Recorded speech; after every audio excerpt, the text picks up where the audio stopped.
Welcome to episode 93 of the Current Backloggers. The date is February 12th. I'm your host, KCP, along with my good friend and co-host, Sloppy Ryan. Co-guest host. Sloppy Ryan, how's it going? You'll get it next time. I'm doing good. How about you, buddy? I'm good. What have you been up to? Thanks for having me on. Yes, of course. Thank goodness the other guy is gone. What have I been up to? Man.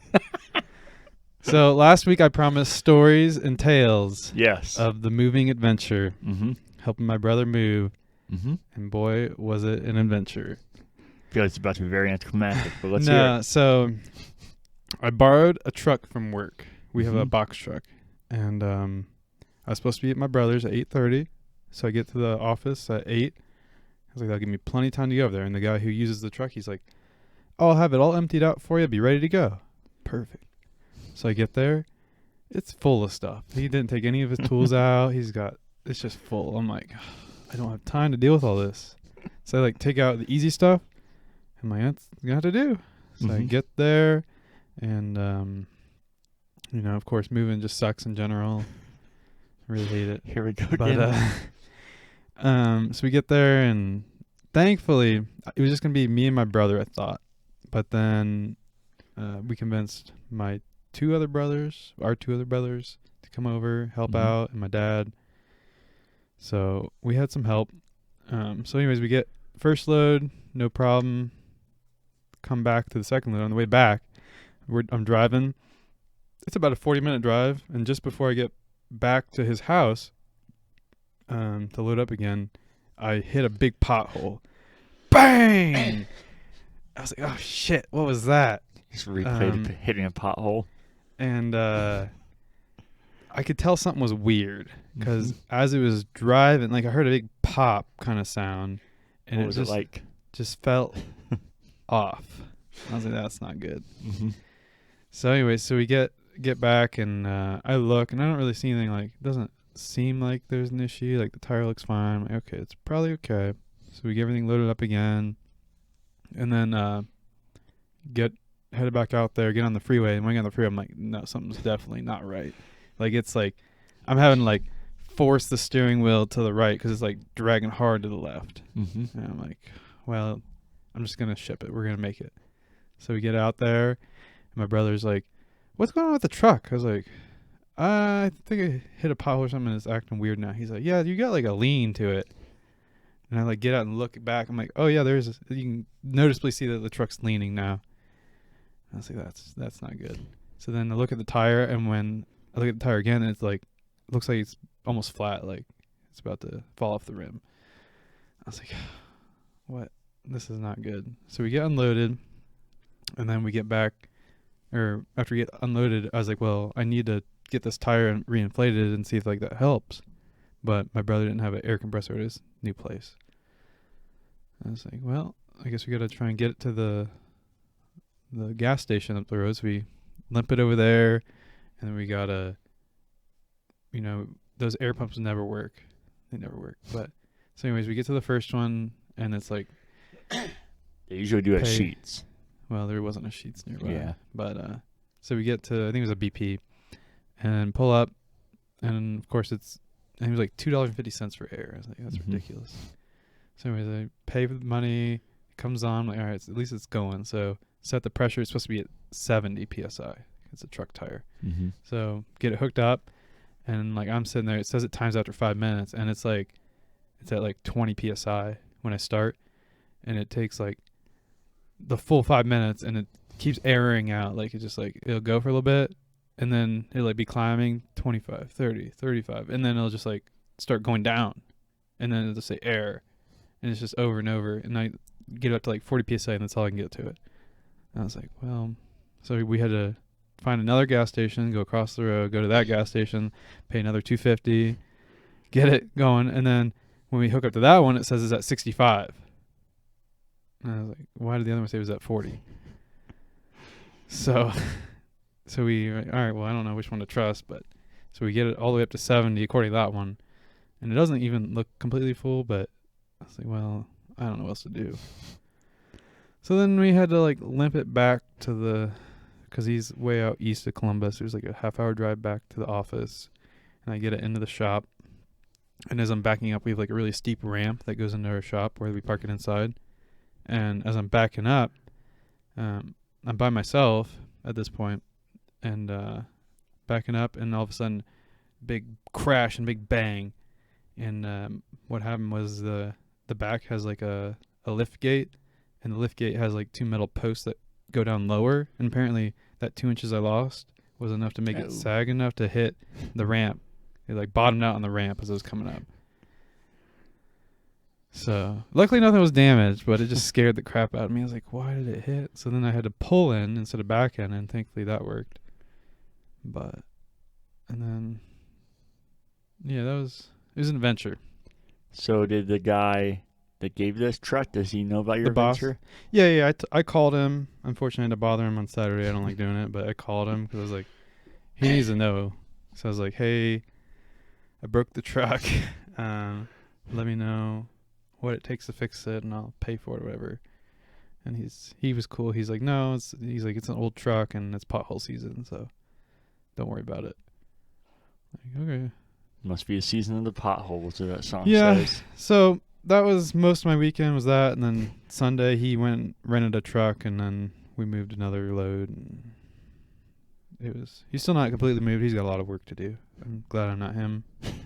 He's got a child and then another one on the way, and he actually took the whole week off just to move and get his place ready to sell. So maybe next week I'll post the listing. I'll get a commission. Okay, so we'll be posting it to the millions of people that watch this podcast. Just like we shared your recipe in the description last week. Exactly. You did. I posted that recipe to Casey, so he should have posted it down there for you guys. It's there. Good. It's there. I never checked. You sent it to me, but I'll believe you. That's what I do. I'm a great host. So yeah, that was my weekend. Today's what, Monday? Mm-hmm. Yeah. The other days I just worked. And that was about it. I gotcha. Yeah. What about you? What have you been doing? Even less eventful than yours. I've been working. I did some Uber eating, so also working. Mm-hmm. And then... Any good Uber stories? No. You didn't share your last one, did you? Which one was that? At the bowling alley. No. Maybe that's another... what do you call that podcast that you were going to do with the stories? Things we shouldn't admit? Yeah. You've still never been on there, right? No. We could do one with you. Probably not. I think it's a good idea. You guys can comment and let us know if we want that. If we hit 1,000 likes on this video, we're gonna have to find a way to get this trending. You guys are gonna share it everywhere. Yeah, Ryan's a man of his word. Definitely. Should have gone higher. Yeah, no stories there. Sadly, I feel like everybody has crazy stories when they do any kind of delivering. I only have a few funny stories here and there. Yeah. And nothing this time. You got to take some more questionable areas, I guess. Yeah, I try and stay away from that. It says my cancel rate is above average. But even then, you can't always tell exactly where you're going. That's how I end up in the bowling alley, which you'll hear about once this gets to how many likes? 1,000. 1,000. All right, 10, we can do that. Sorry. 1,000. The only thing besides that was went to a Blue Jackets game. They lost, sadly. But it was the first one I went to all year. Yeah, I haven't been to one this year either. Yeah, well, I mean, it's a little cheap because it's February. Yeah. Yeah, and they're not in the playoffs. Yeah, well, they will be next year, right? That's what everybody says, next year. But it was still fun, and they were down 3-0 going in the third period. Ooh. And then scored 2 goals, and then emptied the net and almost scored like 6 different times. Damn. And then finally let it up. Yep. And then everybody left. Yeah. It was sold out, though. And really? The biggest crowd the entire season. Why? I don't know. I mean, there were some Lightning fans there, but definitely not enough to make that a sellout. Yeah. And pretty impressive, though, for a team that everybody says how nobody cares about them and all these negative things, and you're in last place in the division, and you have the biggest crowd you had the entire season.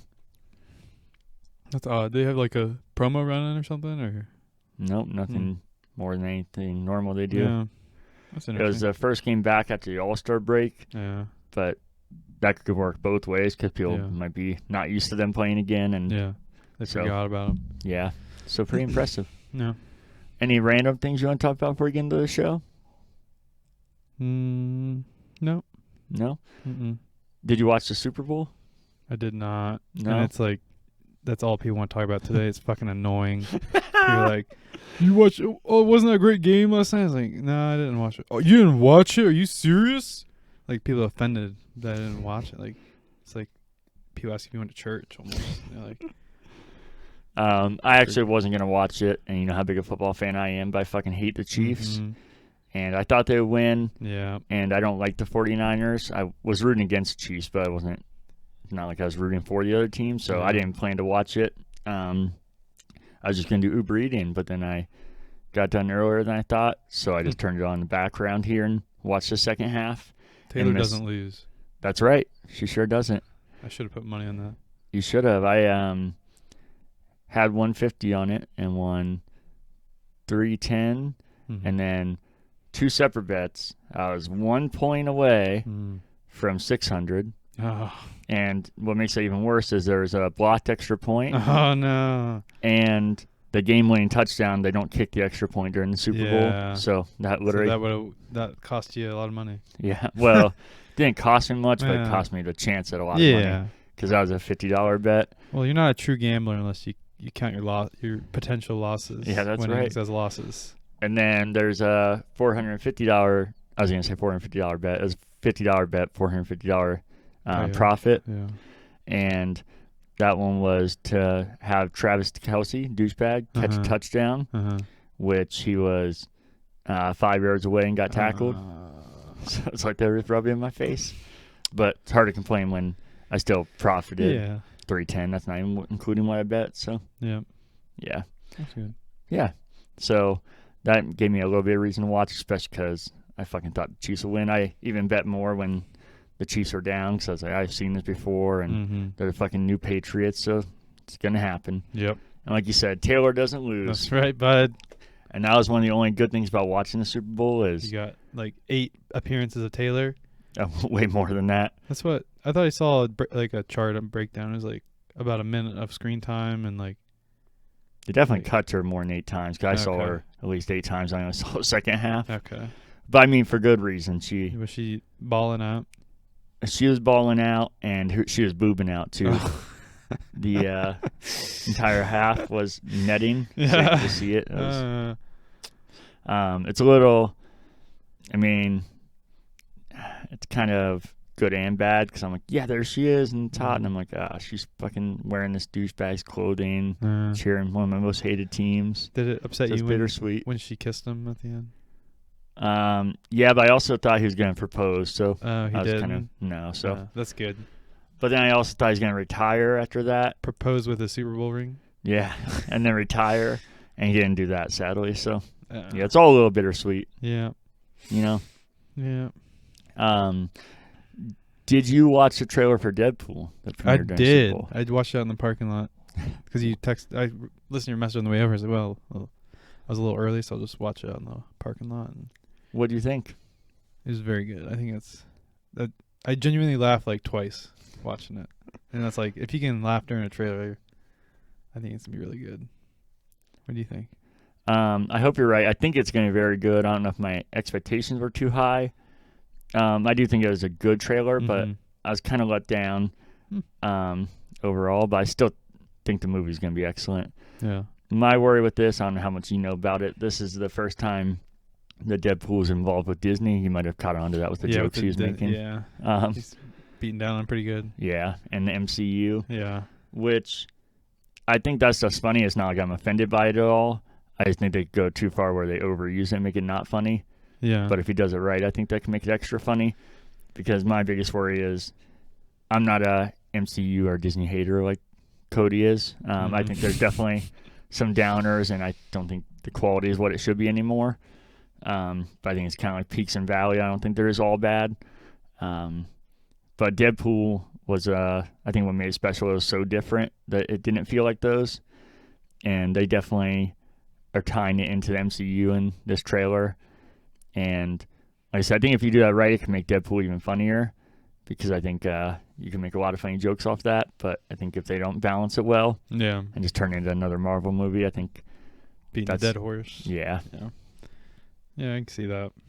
But speaking of Taylor Swift again, it was rumored that she was going to be in this movie because she's good friends with Ryan Reynolds and Hugh Jackman, and play the Dazzler, which if you look up pictures of the Dazzler, it literally looks made for Taylor Swift. And what better time to show her than the Super Bowl that all of her fans are watching? So I don't know if she's not going to be in it. Yeah, she would fit it well. Yeah, right? It's kind of crazy. Yeah. But I guess just because you didn't see it in this doesn't mean she won't be. I could see it. That being another hype trailer to get people interested. Yeah. Or I don't think they would do this because marketing's such a big part of movies, especially Disney, that I think they would want to show her, but it'd be kind of cool if they didn't show it. Well, they would definitely use her. There's no way. Oh, I think so too. The draw she would bring? Yeah. But what you could do, but I think, again, fucking companies are just too nervous to do anything. Even, I don't think this is daring because I think it's a slam dunk. Everybody's going to go see this movie anyways and then talk about it and be like, holy shit, Taylor Swift is in it. And then you get a whole another second wave of people that maybe wouldn't have seen it. But even that, I think that's a sure bet. But I think even sure bets are too risky for corporations. So I don't think that'll happen. Or maybe she's just not in it at all. But yeah, you saw maybe yourself. she'll just be AI. They'll just use AI, whatever. You're all about your AI these days, aren't you? That's right. Thank you, AI overlords. Talk about a couple more trailers since we're here. Did you watch A Quiet Place Day 1? Yeah, I did. So never saw the first one. Okay. Did you see the second one?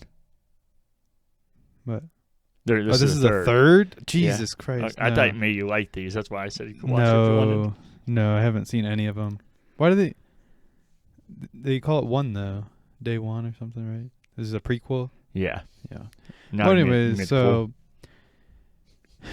something that annoys me. So as I was watching the trailer, this has nothing to do with, well, maybe it does, but so there's like a scene in the trailer where the chick is coughing and the guy's like covers his mouth real quick, and then all of a sudden now the creatures know where they're at and they're like slamming through the buildings and like they sound like a freight train moving around. I'm like, okay, so they can hear somebody cough through a wall of a building, but they can somehow like sound like freight trains moving around and nobody's coming to see that out. Like, that don't make no sense. That don't make no sense. That don't make none sense. I didn't notice them moving loudly because I know. Yeah, it sounds like a freight train every time they move. Like, watch it again. You'll see. You sure it's not background like music or anything? No, it's like the creature's sound. They're trying to, almost like a metallic centipede kind of thing. The creature's making that sound, you mean? Yeah. Oh, I thought you were saying the humans did. No, the creatures. And it's like, how can they be so perceptive of sound if they're making all this noise themselves? That don't make no sense. That is the biggest thing. They have super hearing. Yeah, but still, you're telling me they can hear it over the racket they're making? Yeah. I don't believe it. They have to find things like waterfalls and things just to drown out regular talking in the movie. Anyways, I roofed it too. I can't fucking wait for this. I love the other two. Mm. And I thought it'd be so cool to see how the world fell apart and got to where it is. And that's exactly what this is. Yeah. So it's like when you're playing a video game and you're playing against the bots and it's like they know things they shouldn't and it just feels unfair and it's annoying. That's how watching this movie is. I'm surprised you didn't see the first one, just John Krasinski being in it and making and everything. I thought that alone would maybe get you in. No. That's sad. I think you might like it. At least the original. Probably not. I didn't say Deadpool has official title now. Deadpool and Wolverine coming out July 26th.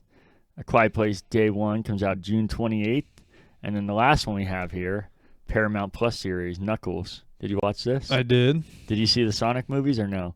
I did not. Okay. What do you think of this? This was cringe. All the jokes were flat.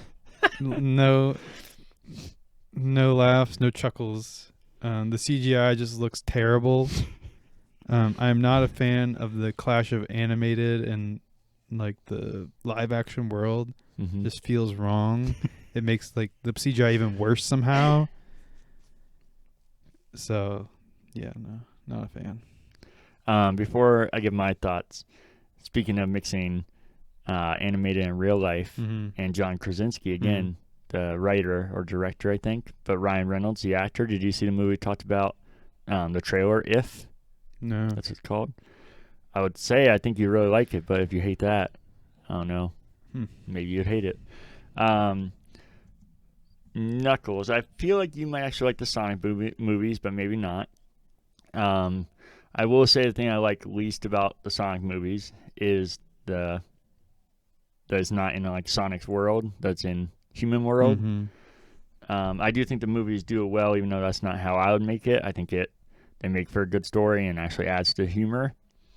And Knuckles is my favorite Sonic character, and Idris Elba is doing Knuckles' voice. I think he'll do it well, and he did already so far. Because Knuckles was in Sonic 2. Yeah. But so I was looking forward to this, and I don't think the trailer is very good. I hope it's a trailer thing. I think the thing the movies do surprisingly well, like I said, is the humor and the human connection. And there was no humor in this. Yeah, they go for it, but it doesn't. It was cringe. It did not land. And Sonic has some of that. It's not like everything does, but most movies don't nail in everything. And this didn't look that way. So hopefully the full product is different. It comes out on Paramount Plus April 26th. Yeah. Not hopeful. If comes out, stands for Imaginary Friends. Comes out on my birthday. Oh, yeah? Yep. Guess we know what we're doing for your birthday. Probably not. I don't know. I'll watch the trailer and see. Okay. You doing it live on air? What? Watching trailer? No. Or you can watch it later? Okay, no, I'll you watch can talk it about later. It next week then. Yeah. All right. All right. Oh, there's something I did forget. Oh, go for it. Sad news. Great. My step-grandpa, he fell, broke his arm, and then he was going to see a doctor, like a orthopedic surgeon or something, I think next week. And then as he's walking around, his leg started hurting more and more, and now he can't walk anymore. So then they took him to the hospital again, and it turns out he broke something in his leg too. So that's definitely unfortunate. The way you said it definitely sounded like you're about to say he died, though. Oh, so no. Then I was like, oh, Thankfully that's good. Not yet.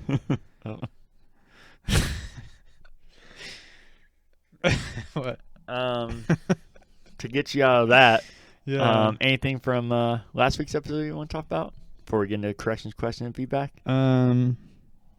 Like things I forgot? Yeah. All right. One thing I told you not to let me forget.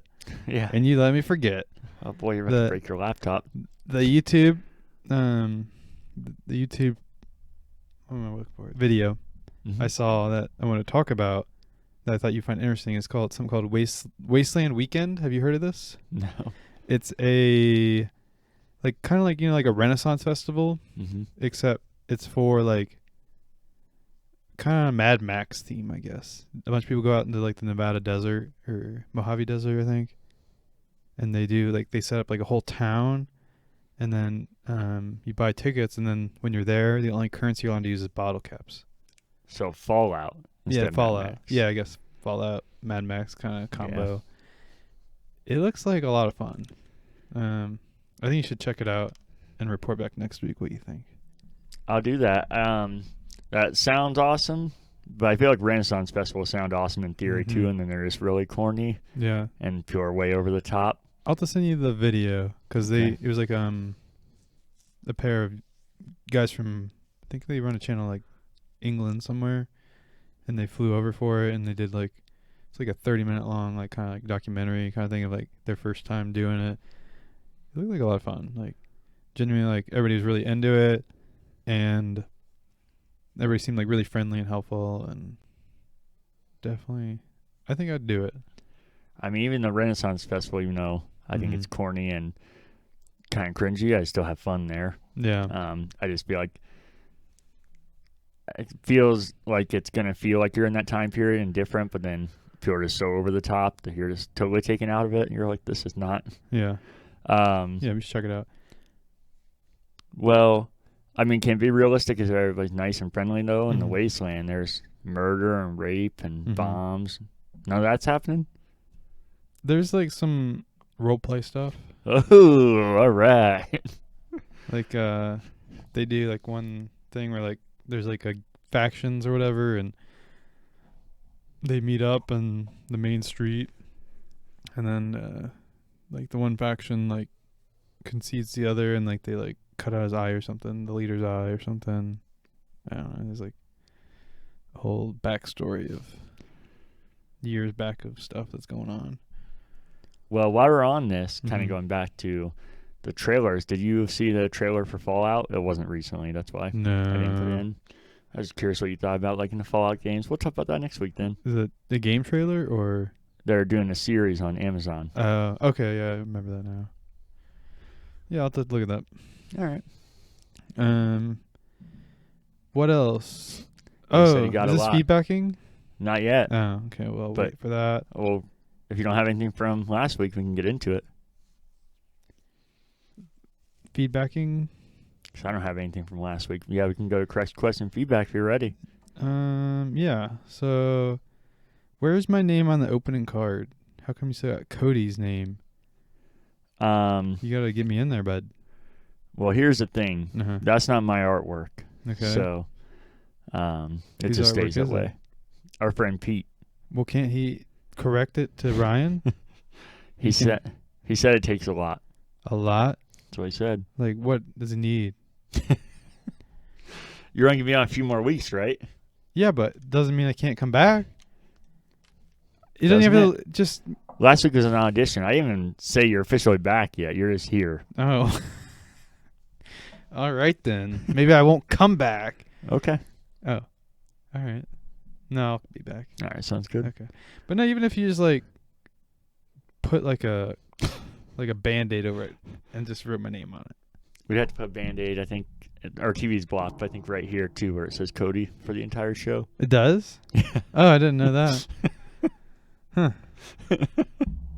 Well, I don't watch on YouTube, so. I guess. Except this one time I saw the opening card and I was like, huh? So anyways, we'll have a talk with Pete. All right. See what he wants in exchange for my name on the Okay. graphic. All right. All right? Yeah. Correction. It was an enchilada pie, not tamale. For the recipe. Which is... linked in the last episode. That's right. This week I made a mean chili. We're going to fucking put a recipe in every episode. I'll get you the recipe. Yeah, do it before I post the episode so you're not passive aggressive. I didn't put the recipe that I didn't know. I'll send it right now. Very good chili. It is chili season. I mean, it's kind of warm season, right? It has been pretty warm. Yeah. It got kind of chilly today, but yeah, that was one thing I didn't say. The moving in February usually sucks, but man, it was probably the best weekend you could ask for. For sure. And then the only other feedbacking was Casey cut your head off with the camera, bud. That's right. I had that on mine as well. Hopefully this episode is better. And I know the green screen and the table and all this is not the best quality green screen, not It's even as good as we had it before. It's great. Yeah. Thank you so much. Yeah. But we hadn't done this for a long time before me and Cody did it, and that episode was way worse. So I at least got it bearable and hopefully get it better. Yeah. But we can't see the screen, so hopefully my head isn't cut off. But I think I adjusted it well here. No, I can see it. You're good, bud. Okay, cool. Yeah. I have actually, you have one more thing. Hmm? Our friend James emailed us. Oh, yeah. I was supposed to. I don't have that ready at all. Okay, well, here, I'll talk about a couple things and we'll go back. I'll pull it up. Okay. Did you figure out about the pickup order? You said you were going to make sure you looked at that on the last episode. You What? said Oh, I didn't. no. Okay, gotcha. But I'll get to it next week. I don't know if you want to call it correction or what it is, but there was no AI on the last podcast episode. Sad. Yeah, after I advertised it. Because I went to do it, and I guess I had a free trial. But it's pretty great for 12 hours monthly, which is like the minimum of what we would need. Uh-huh. It's only $216 a year to get your AI in there. That's pretty good, bud. That's pretty bad. And Well, if people start donating more money, then maybe we'd be able to afford it. That's right. Guys, if you want to go look at, what was it, episode 91 on any podcast service, Spotify, Apple, Google, it's on all major podcasts and not major ones as well. You can see the AI and see if it's worth it for $216 a year. Leave your comments down below. That's right. But this really is on every podcast service. Even James was surprised to figure that out, so I guess I don't say that enough. And if you're on there, give it reviews, I don't know how to do that. You don't know how to do it? I can show you. All right. That's all I have, though. Okay. So our feedback from the audience. This one's from James. Sir James, hello. Hello there. In Obi-Wan voice. He didn't do it. I don't know what Obi-Wan sounds like. I was just hoping you would try something, What does it sound like? I wanted you to just do what you thought it sounded like. Hello there. It's James. I have officially got caught up with the episodes I have missed because YouTube wasn't notifying me that you are back. Am I close? That's good. But now I am caught up. I can start sending corrections, questions, and feedback if and or when I have them. What do you roof that one? On entertainment or like just how overall? Well overall, we'll say a 4. All right, 4 out of 5 is pretty good. Out of 10. Oh, well, that's not great. Hey, James, we appreciate it, buddy. So, yeah, anytime you want to do that, feel free. But just no more clickbait, please. What was clickbait? He said feedback, and he didn't give any feedback. He just made a statement. James, make sure you do insane clickbait next time. Like, free iPad. And then you put something that has nothing to do with Apple in the subject. All right. You want to get to we have a news? little bit more feedbacking. Oh, we do? Okay. From the comments. Okay. I should have had this ready again. Sorry. Speaking of clickbait, no, don't play. The thumbnail on last week's episode, bud. Just, you remember what it was? Oh, Taylor Swift's album? Yeah. That's not clickbait, though. We talked about it a good amount. Yeah, well, she's posing scandalously. And that's I think that's what you're using to get the clicks. You see we had 20 views on that episode? Wow, look at us. That's not good. I mean, the reason I'm on this is because nobody watches it. Well, now we're going to get to 1,000 likes. So shit. We have 7 likes on the last one. That's pretty good, guys. More comments, please. Yeah, see, there we go. He's got to promote it. Mr. Cody commented, hey, where's the other guy? I like him way more. He's actually dead. So, sorry. The old Cody can't come to the phone right now. Yeah. So, that was the other feedbacking I saw. What was the other comment that you guys were, that nonsense you were in there? He said, I did watch it, Ryan, and I will definitely tell her. And then you said, what did you say? I said, sorry, you can't tell her because you're not alive or something like that. Oh, okay. So you knew what he was talking about because you said not to tell her. I think he was messing with you. Okay, I said, how will you tell her he is dead? Okay. Got you. Just making sure you knew what he was talking about. Well, of course I knew what he was talking about. All right. Alrighty. We got a little bit of news this week if you want to get into that. What about the rest of the stuff? Like what? Oh, wait, no, that was it. My list is gone. Okay. It's done. On to the news! News! Alrighty. This one's a... What do you say? If it bleeds, it leads? I've never heard that in my life. It's a news phrase. So on this, okay. the headline today from Deadline, on February 6, 2024... wait, no, hang on. Shit. They always put the update first. Here we go. A rigger working at Radford Studios in Studio City died Tuesday after falling from a catwalk, Deadline has learned. The male crew member who died at the scene was working on the set of Marvel Studios' Wonder Woman, but the series was not filming at the time.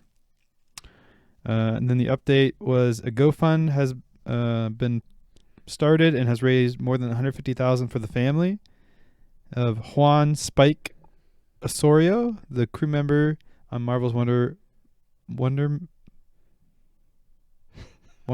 I thought it was Wonder Woman. I was going to say, you said Wonder Woman last time. I never heard of Wonder Man. I won't lie until you sent me this article. Yeah, Wonder Man. Yeah. I never heard of this before. But yeah, they got a lot of money for it, so So they won. That's a good trade. Yeah. Like in the NFL or something, you got that much money for one body. I wonder what it's at now. I don't feel like finding out, but You wonder. I get it. Oh man. Yeah, Wonder Man. Several of the contributors are fellow IATSE members who wrote messages like "In solidarity" and "We take care of our own." To all my riggers. Rest in peace. But don't say that. That's what he was. Next article is from Eurogamer.net. Dreams PC, PlayStation 5 ports reportedly canned. The game creation platform Dreams to PC and PlayStation 5 with near complete versions reportedly in development. Insider Lance McDonald revealed these plans during a live stream, mentioning features like ray tracing support for the PS5 version and mouse and keyboard support for the PC port. PC. Yeah. However, these plans were scrapped alongside layoffs at developers Media Molecule as the studio shifted focus to a new project. We're going a different direction. Despite Media Molecule's previous exploration of the Dreams on PS5, there was no concrete plans for release on other platforms at the time. PlayStation's lineup of live service games is also mentioned, with some experiencing delays. I guess you could say the dream is dead, huh? Yeah. How do you feel about this? I don't know what it means. But I had a feeling. I'm sad. I actually really like this game. It's called Dreams. It's called Dreams. The biggest thing that it's going to do, it's a video game creator. So it was like the next step of Little Big Planet where you could actually make full size, not like... Yeah, you can make games inside of it. You're not going to make Halo or Grand Theft Auto or anything, but playable real games. The base game also had like a 4-hour story mode in it that was one of the most unique stories I've ever played. I really enjoyed it, and they made that story through the mechanics in the game, which was really cool. So it was an exclusive? Yeah, it was exclusive because PlayStation owns it. They're trying to port it. Okay, the port got canceled. Got it. Yeah. So, and I think what held it back is it was limited to PlayStation, and the tools would have been so much more on PC. Yep. I feel like it could have actually blown up on there. And even though it didn't do well on PlayStation, I don't feel like the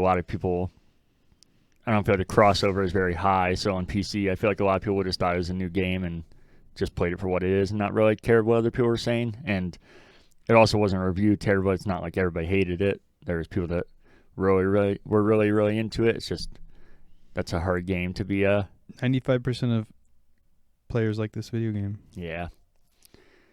Yeah, it was cool. It's weird because in here it says that they were near completion.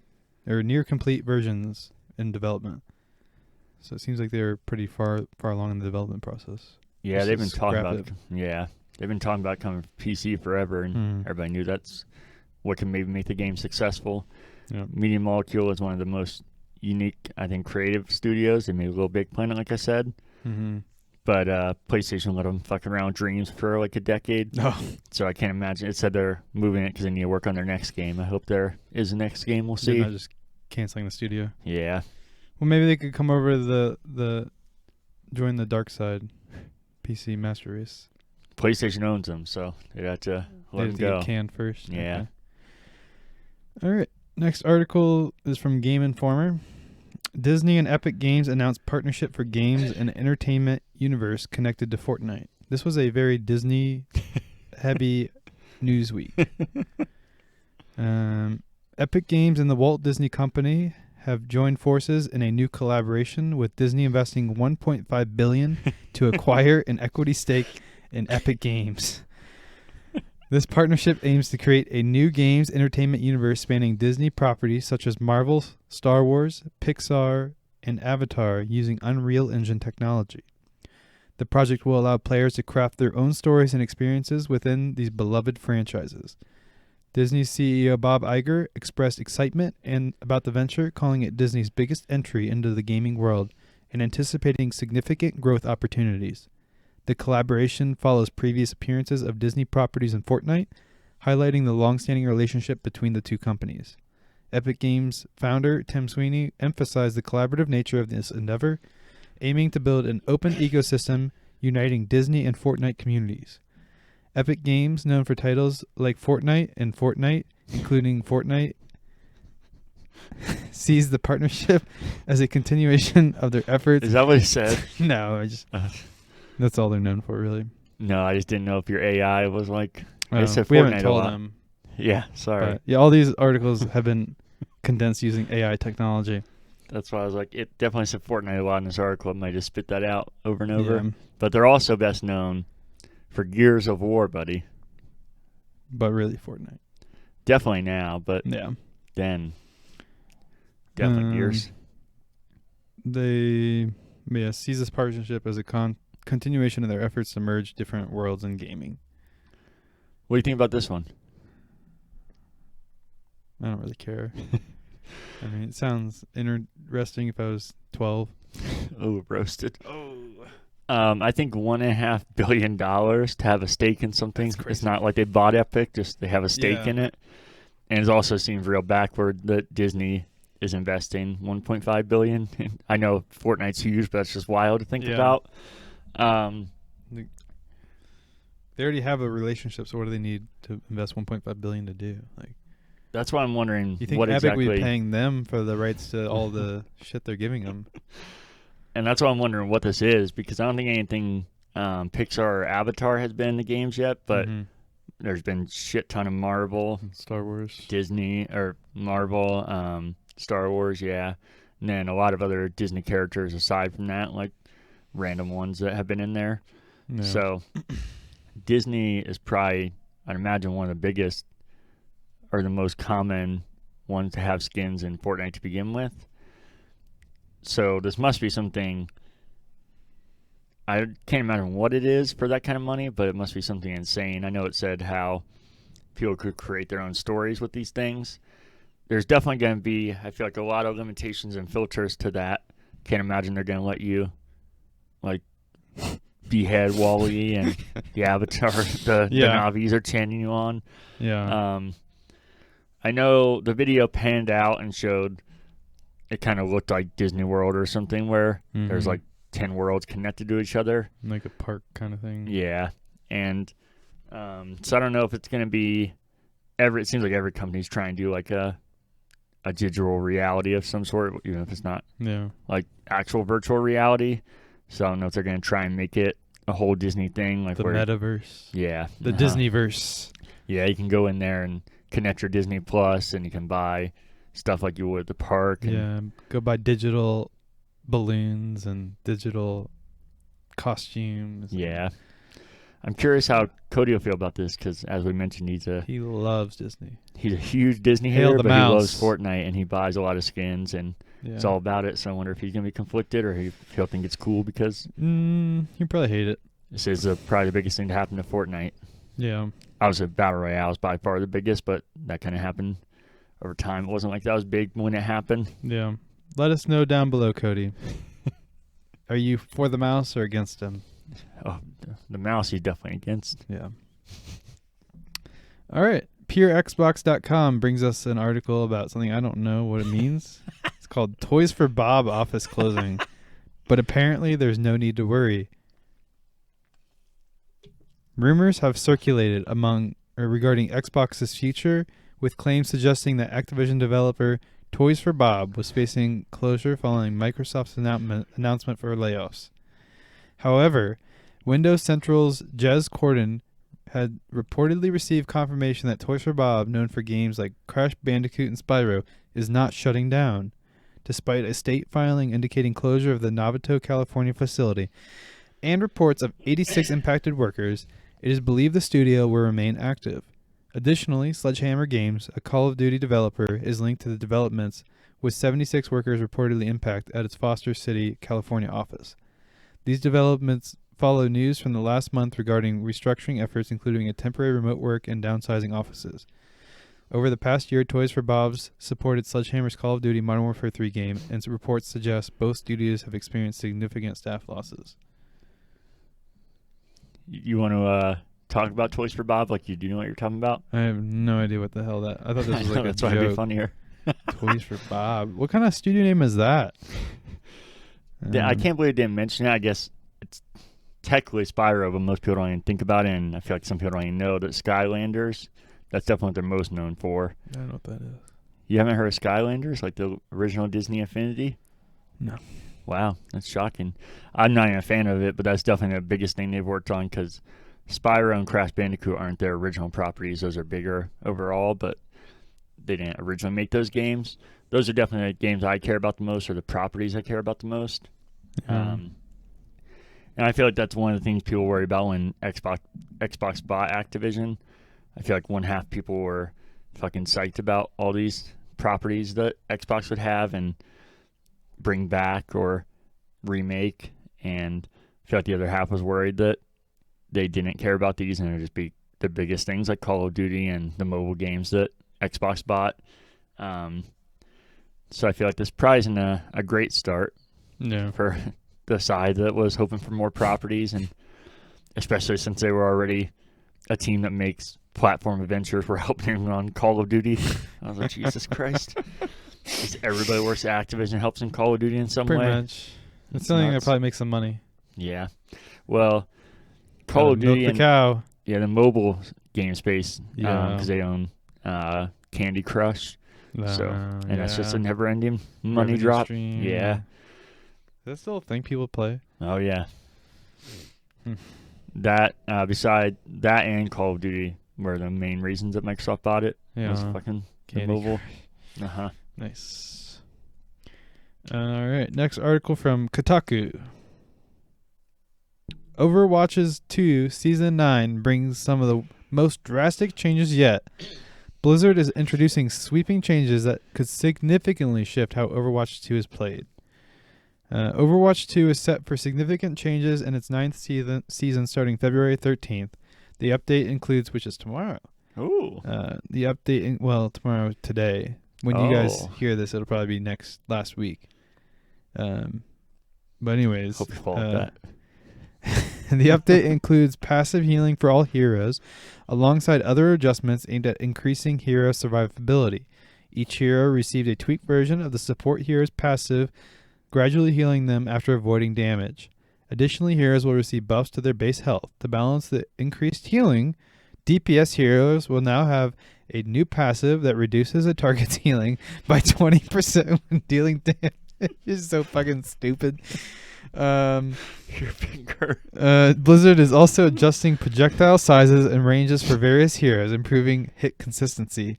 While some worry about the potential impact on team dynamics, Blizzard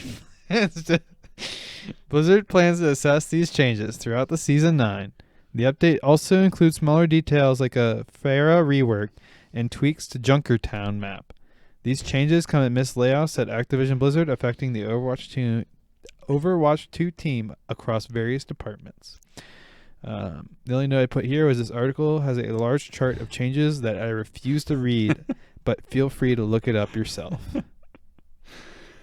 Oh, shit, I missed that article.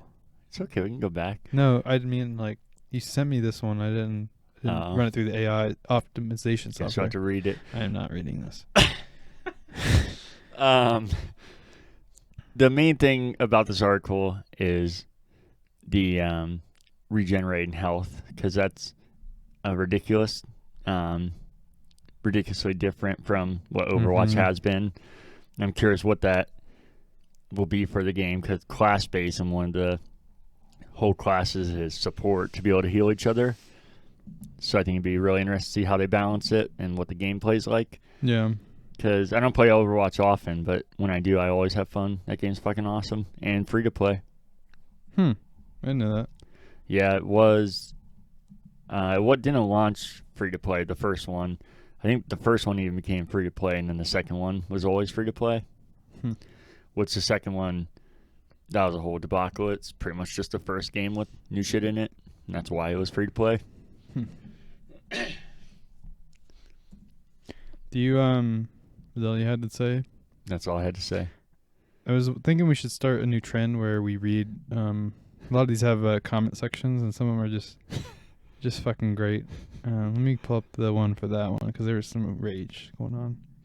Just copy all the comments and then put in your AI program. 12 comments. Yeah, I mean, man, as a support main, the noob DPS and all heroes passive makes me feel absolutely neutered. Jesus.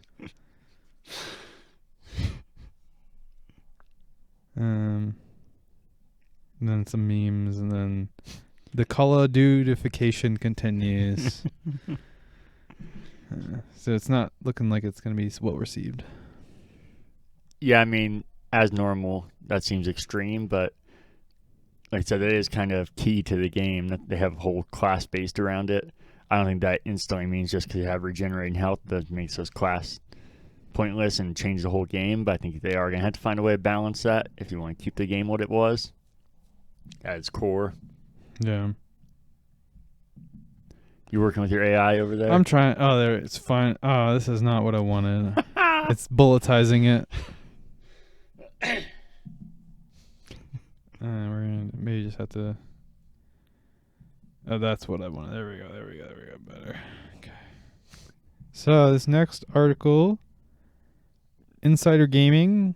I didn't realize there was a Black Ops Gulf 4 campaign open world. There's not yet. That's what this is. I don't know how your AI spit it out, but This year, Call of Duty is set to embrace an open world campaign in Black Ops Gulf War.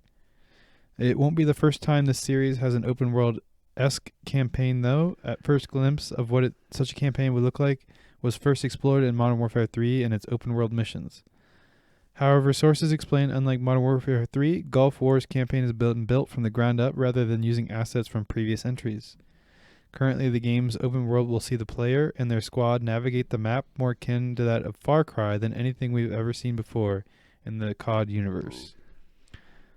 Players will utilize vehicles as well as using a fast travel system to get from one point to the next. Although the scope of how many linear missions will remain to be seen, sources confirm that some linear missions will be integrated into the game. The campaign, developed by Raven Software, will see the return of Black Ops characters including Adler, who will be part of your team. Outside of Black Ops Gulf War, sources also revealed that it is likely the series could lean into a more open-world campaigns over linear moving forward. Call of Duty 2025, codenamed Saturn, which is currently doesn't have an assigned leading developer, is also pitched to have an open-world campaign, with its map being separated into several different biomes and locations. While the pitch for the game is very much in flux due to its early development, it was said that after the campaign shift from linear to open world, it is primarily based on streamlining development over anything else. But whether this changes or not by release is unclear. what do you think about this?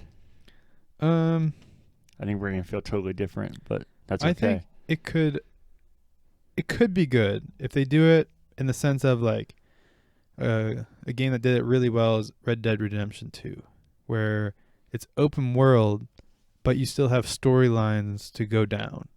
So I think if they did that, where like, hey, here's your map, go explore. Here's some orders, go to this area and assist like this squad with whatever. And then like once you get there, now it's like more of like a campaign style where you're like helping allies to push through a town or something. And then it's like, oh hey, go over to this section. And when you're traveling, you're kind of like, instead of just like teleporting there through cutscenes or something, now you're actually like traveling to that area, and then having to battle your way through. Maybe you come across unexpected like scenarios that maybe you wouldn't have gone through before. So I think it could definitely be done well. I don't see how it streamlines anything. If anything, it seems like it makes it harder because if you don't like test like open world maps, they can get real janky real quick. Mm-hmm. Like the Starfield, that was a hot mess. So I have a feeling it's not gonna work out as well as I hope it will, but I'm interested. I'm definitely intrigued by it and to see what it is. I was listening to you, but as you were talking about your own thoughts, I can't remember what your AI spit out. Oh, but that was just the article. The AI wasn't working. Oh, okay. Yeah. So did you talk about how there will be linear missions? I did. Okay, so yeah, it sounds like that's gonna be what you're saying that will be in there in some sort. Mm-hmm. But yeah, that you can move around to different areas with vehicle and you can fast travel. Mm-hmm. I don't know. I feel like I'm intrigued and I hope it's good. But I've said over and over, it's not a Call of Duty hate thing. I think games are just getting too big and bloated, and I feel like usually when they get bigger, it's not because there's more or more quality stuff. It's just to get bigger for just to time sinks and not actual higher quality shit. And even though I'm not a big Call of Duty fan, I like going through the campaigns because they're always consistent, Mm-hmm. and that's what I like about them, that they're linear and that they're always kind of the same thing, maybe a little too much of the same thing, but I don't think it has to be the polar opposite of that. Feel like the more Call of Duty change, the more I don't like it. The multiplayer just goes farther down the hole that every game is like this now, so it's not a Call of Duty thing, but the perks and like we talked about, the flash screens and a million unlocks and the fucking The grind. yeah, which that just gets more and more, which turns me off more. But I always care about the campaign more in Call of Duty, and even that, I always thought they were way too scripted as far as I like the linearness of it. Yeah. But I think what Bill Road praised it for was that they didn't have cutscenes a lot of the time, and that everything was in game. And I thought even since Modern Warfare, I thought that was cool in theory, but fucking annoying to actually play it because there's so many times where you had to, no matter how fast you wanted to move or you knew someone was coming, you just had to fucking inch behind somebody because it's scripted in game instead of showing you a cutscene. So yeah, the classic you walk faster than the person you're walking with, and you're like awkward, like step. And a lot of times not even like a stealth thing where it makes sense or something. It's just fucking makes no sense, and there's plenty of room to get around, and they don't let you. So I think that's something that could potentially be fixed in doing it this way. But yeah, the more they change it, the more I haven't liked it. The Call of Duty, I can't remember which one once, that totally removed the campaign away. The most recent Call of Duty has a 3 to 4 hour campaign. Stupid. There's a couple Call of Duties I feel like tried to get away from the linearness and did like branch and pass and make your own decisions, and I like those less. So yeah, because I feel like you said, people were praising it because it wasn't just linear, but that's what I liked about Call of Duty. What I don't like I said, is the over scriptness of it. I feel like you get rid of that and make a lot more fun linear campaign. Yeah. And the open world, I feel like you open yourself up to way more shit breaking, and even with Call of Duty being super linear and scripted, it still can be pretty buggy, and so I can't imagine when they open it to something like that. Yeah.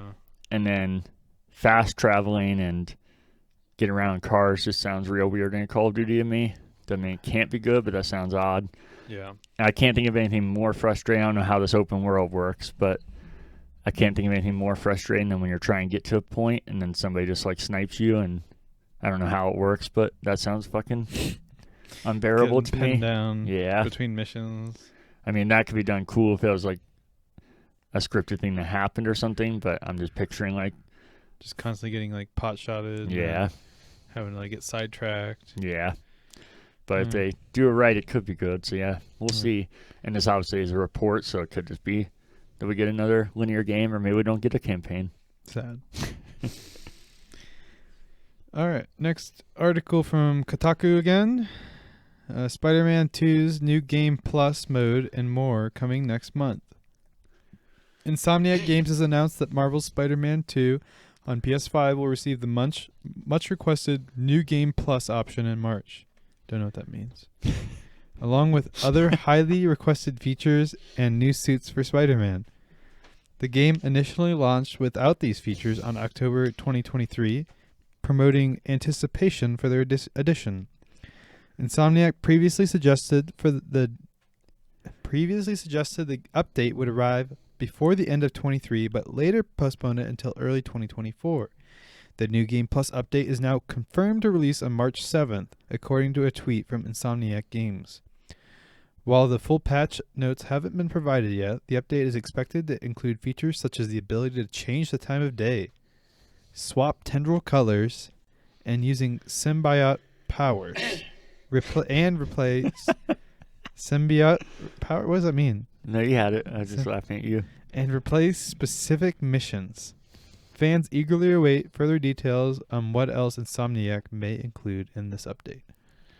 You never have played a game with New Game Plus? I don't know what that means.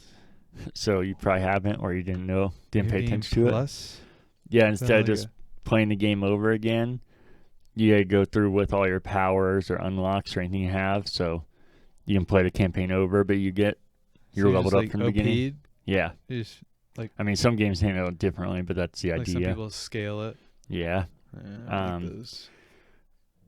I'm not the biggest. I think New Game Plus, in theory, I think it's a really cool invention. I think it's a great idea for people that play games over and over to not just get an identical experience. And you don't have to do it. So if you think it's cheap or don't want to do it, you can turn it off. But I think that's cool to have that. They're not the first game to do it. Like I said, many games do it now. Mm-hmm. But I usually don't replay games unless it's a game I love. I did really like the first Spider-Man game. I haven't played the second one, so it's worked perfectly because there would be more content there if I want to play it. Yeah. And I feel like in my head I'd want to do New Game Plus, but like I said, I don't replay a lot of games, so I don't know if I'd actually do that. Alan Wake 2.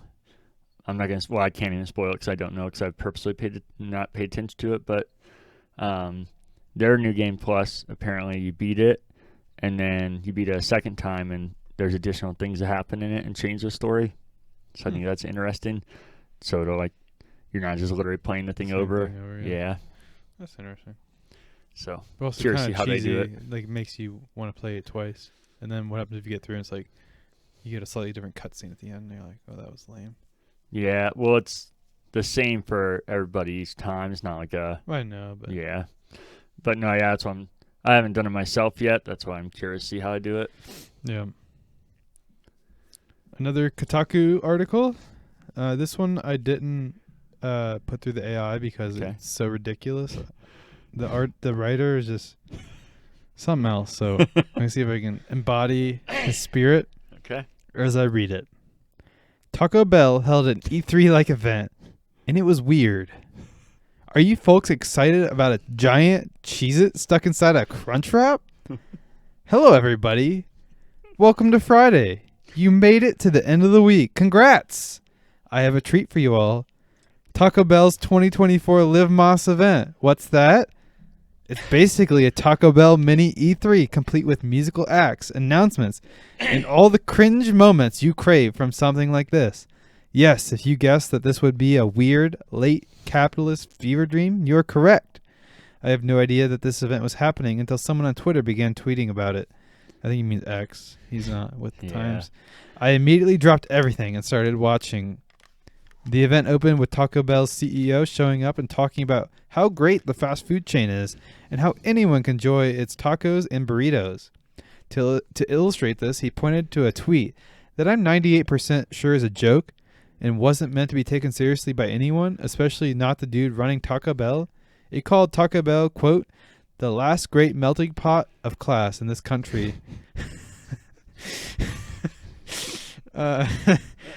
After that... That's funnier if that's not sincere. Yeah. After that, there was more food, more fluff. And I'll be honest with you all. If you tuned into this event for big news about the Baja Blast or what's next for the Taco Bell's menu, you're probably a bit frustrated by all the fluff stuffed into the Ubisoft Circa 2015 conference. At one point, someone began handing out awards to folks for the best menu hack and best Taco Bell wedding. Later on, the whole event stopped for a few minutes to let two dudes play some acoustic music. They sounded fine, but camera shots of the crowd, including a dude's hat that had Wet Dream Surf Club emblazoned on it, seemed to indicate that the room was very much not into this vibe and just wanted to know what new slop Taco Bell was dropping. Finally, after 30 minutes of whatever that all was, the chief marketing officer at Taco Bell, Taylor Montgomery, showed up to deliver some Taco Bell product news to thunderous applause and cheering. The news? Taco Bell wants to and plans on making its popular nacho fries permanent menu items, but they are still trying to figure out how. Okay.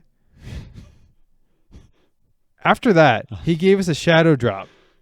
It's just like a hi-fi rush at the Xbox Developer Direct.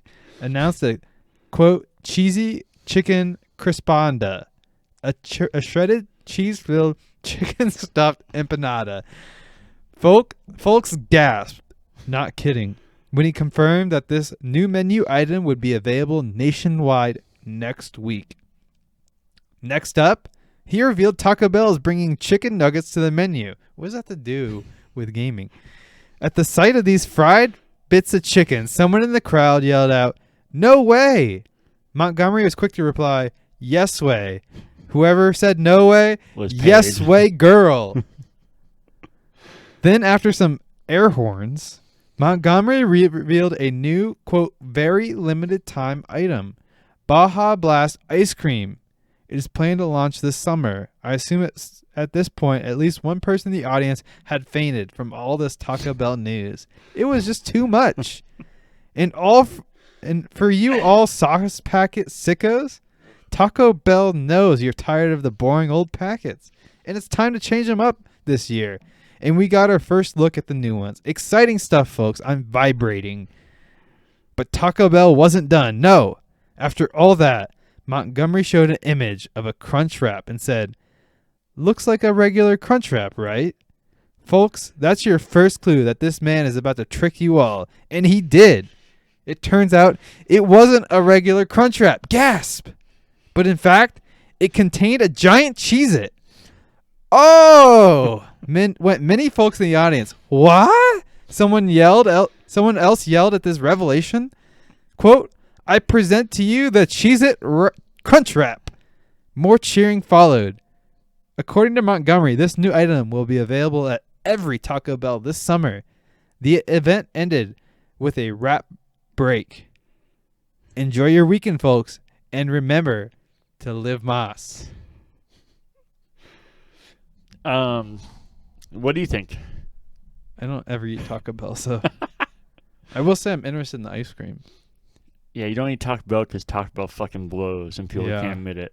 And then every good item they have is limited and they take it away for good. Like the fries. They're going to figure out how to do it, though. Yeah, hopefully they do. It'll probably be 4 years till it becomes permanent. But it's crazy to think, we got to ship fries with I think that's the only item they don't have is the French fries, right?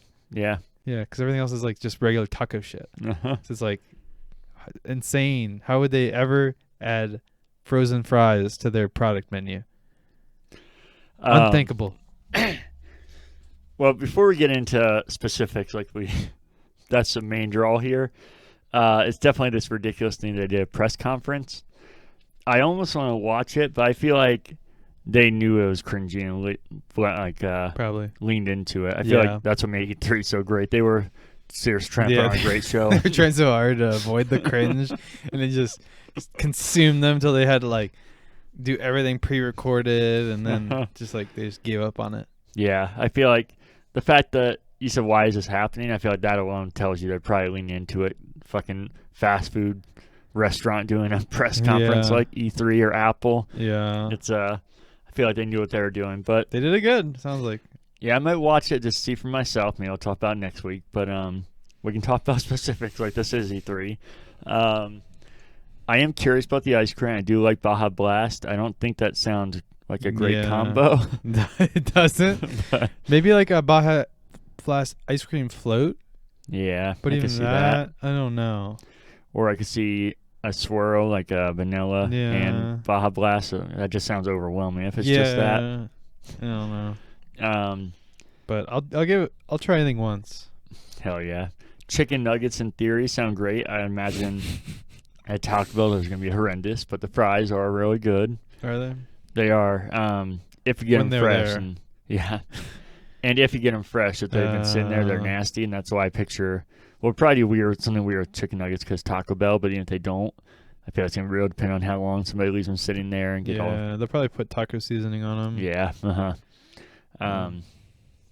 but I also don't know what the fuck this Cheez-It thing is. Maybe I'll watch this press conference and figure Yeah. out what that even means. It's odd. But also makes me miss E3. Yeah. Sad. Game Informer brings us this next article.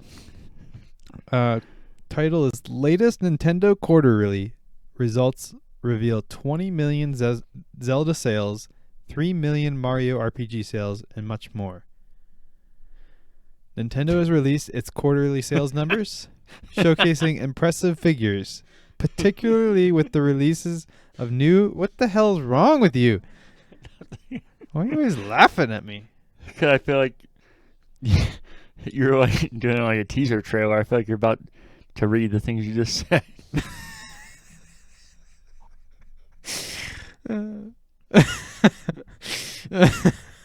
Okay. All right. Anyways, they released their quarterly sales number showcasing impressive figures, particularly with releases of new mainline Zelda and Mario games in 20... Shut up! I'm reading! Can't read while you're laughing. Are you done? Yeah. Okay. Notable highlights include... God damn it. Stop it. I'm done. All right.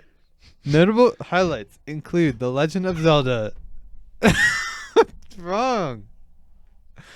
Do we need to take a timeout? No, talk about Zelda sales one more time. I dare you. I don't even want to read this article anymore. We're skipping it. No, keep reading. It's so fucking bright in here. I can't even see my fucking screen. You can have two choices here, bud, to move on in life. You can either be Donald Trump and yell at the lights, or you can be Taylor Swift and say never blind you. They're blinding me, so I guess I'm Trump. No, turn those off. The Legend of Zelda.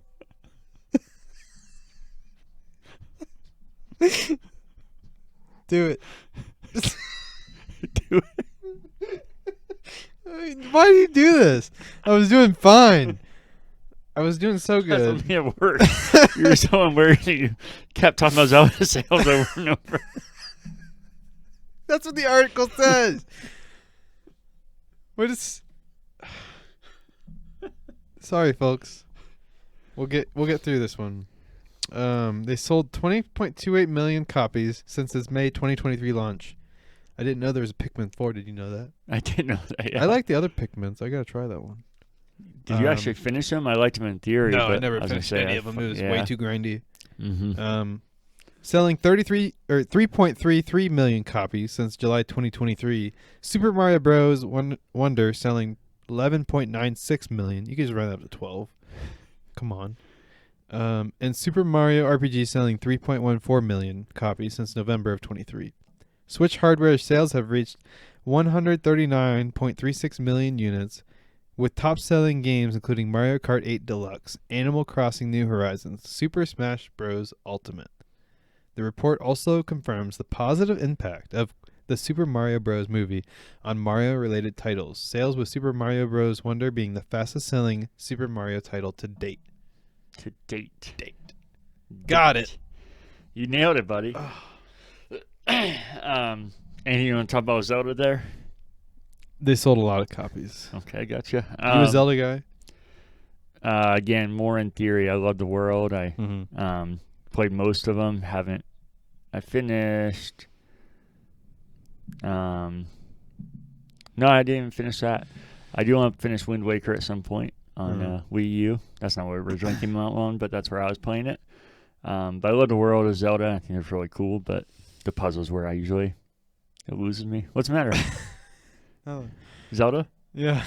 A couple things here. Pikmin. Pikmin 4, I heard, fixed a lot of issues with getting frustrated but still making a challenge. It wasn't just like a gimme game. Yeah. But they fixed a lot of frustrations where it wasn't unfair because people were obviously really good at it, but lessened a lot of penalties where you're just totally fucked over. Yeah. So, I remember playing that game as a child and enjoying it, but it was like, you'd have to I'd never beat it. Yeah, it was just so fucking hard. That was one of the games I got at the launch day. I think it was timed, right? You had only so many days to escape, and then Yeah, it was just a hard game. Yeah. The characters are adorable. The world's Mhm. cool, and the Terrifying.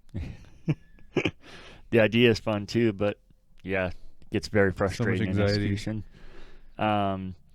Mario Wonder became the fastest selling Mario game of all time. Mm-hmm. And the first 2 weeks it sold 4.3 million, which is fucking crazy. The Switch, you mentioned,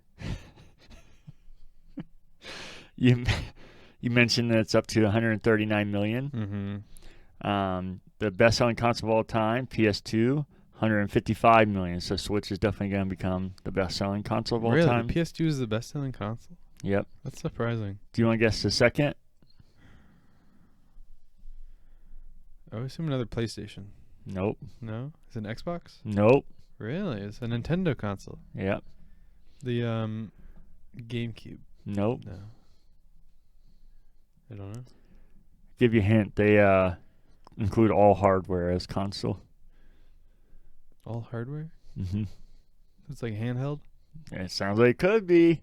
I don't know. Nintendo DS at 154 million, so it almost beat out PS2. Wow. And then after that is Game Boy and Game Boy Color with 118 million. So Nintendo's, they got their console sales down. yeah, and then after that is PS4 and PlayStation, and then Wii, PS3, and then Xbox 360 finally gets in there. So it's kind of just Nintendo and Wow. PlayStation back and forth. Yeah, I was gonna say Xbox 360 is probably gonna be Xbox's highest selling, I bet. Yeah, at 84 80. million. The Series X, I mean, if it was that high, they would have said it by now. We don't really know a number. Here it says 21 million, but Microsoft hasn't reported it in Really? forever, which That's odd.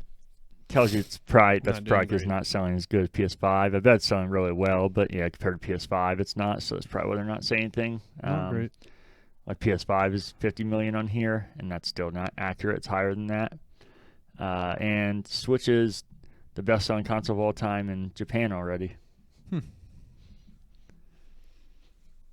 That's all I got, though. All right. You'll never believe it, but we have another Kotaku article. Hopefully as good as that one. And that one was Or no, your last or one, Game I mean. Informer. Yeah. The last one. Yeah. The Yeah. Taco Bell. Taco Schmel. I'll see if I can get a Taco Schmel clip from my grandma. Okay. You can insert. Yeah. It is. Gotcha. I'll see if I can get it. New data seems to show PS5 outselling Xbox 2-1. Segue. Forgot we had this in here. I wasn't trying to do that. Sony's PS5 appears to be outselling Microsoft Xbox Series X/S, with new data suggesting that possibly 2 PS5s are being sold for every 1 Xbox. Microsoft ceased reporting hardware sales in 2016, making Xbox sales figures a mystery. A financial report from Take-Two Games Q3 indicates that about 77 million of Gen 9 consoles have been sold as of December 2023, with Sony reporting 50 million PlayStation 5 sold to consumers by December 23. It's estimated that Xbox has sold approximately 25 million consoles worldwide. The data comes amidst concerns about the future of Xbox, particularly with rumors of big exclusives like Starfield possibly coming to PS5. Xbox fans are eagerly awaiting updates from Xbox boss Phil Spencer next week, hoping to clarify on the brand's future. However, further evidence of Xbox consoles selling poorly isn't alleviating their concerns, fueling speculations about Microsoft's potentially discontinuing consoles and publishing games on all platforms. This is really baffling to me. That's that. Yeah. That much of a margin. Yeah, I own Xbox and PlayStation, and the experience on Xbox is way better, and the value of Game Pass is so much higher, than the Sony version. Yeah. I mean, I like all of them. I do prefer Xbox. I don't know. I think it's a lot of factors. I think the biggest one, I feel like Xbox started to get a hold over PlayStation for a while, like at least in mind share, maybe not sales. But I think they really fucked themselves ever since that E3 where they revealed Xbox One and it was going to be online only and you had to connect to it, and then they were real cocky about it. Yeah. and had to step back, and I feel like PlayStation just really overtook from there. And I feel like PlayStation definitely has, Microsoft is obviously way bigger than Sony. Yeah. But PlayStation's such a bigger brand, and as we saw by the history of the sales number, I feel like they just have so much history in gaming and that Xbox can't have, just from where they've been. You looking something up? Yeah. I was wondering what Microsoft revenue breakdown is for all the their different. I can tell you this: Xbox jumped ahead of Windows, which is fucking insane to think about. I They announced that recently. I guess so. Almost 25% of it is from Office products. 35% is from server products and cloud services. 12% from Windows. 7% from LinkedIn. 6% for search, and like 8% is from their gaming division. So it's pretty small. Revenue-wise, Microsoft announced themselves recently that Xbox jumped ahead of Windows, but that might... Yeah, this article could be old. Yeah. This is 2022. Okay. They only made $198 billion that year, though. So. They're struggling. Yeah, they're probably going to shutter pretty soon. I might be messing this up again because I said I forgot I had this one in here, but I'll share this part of the news. Xbox tweeted today the news everybody's been waiting for. They said the announcement of how they're going to do this business thing like we talked about last week. Yeah. About the weirdest way possible. From the official Xbox X account. Yeah. Please join us for a special edition of the official Xbox podcast. Hear from Phil Spencer, Sarah Bond, Matt Booty as they share updates on the Xbox business. February 15th at 3 p.m. our time. So you know, listen in? Oh, most definitely. Podcast seems like the weirdest fucking route to do that. Maybe we can host them. Oh, hell yeah. Again, that just shows how much people just say shit, though, because they're talking about how Xbox was going to have no say in this, and Microsoft was taking it over, and it was going to be the leaders of Microsoft, and then it's literally every leader in Xbox on an Xbox podcast talking about it. But they're all at gunpoint by Microsoft, though, on the cameras. They better, I mean, it's obviously not going to be a live podcast, and it's going to be scripted down to the second. But they better have every detail in it with all these rumors out and how much, like I said, Xbox went back and forth, which I've been listening to stuff since our last episode. I feel like a lot of the back and forth, you can't really blame Phil Spencer or Xbox because, I mean, maybe you could, but people are bringing up a good point that's probably Xbox's view on it, like the Xbox division, and then they're getting fight back from Microsoft. So that's probably why you hear mixed messaging, like, because everybody at Xbox probably does want exclusives and Xbox to thrive, but Microsoft probably cares about the overall. They don't care if it's Xbox or not. What's pulling more? Yeah. So that's probably why.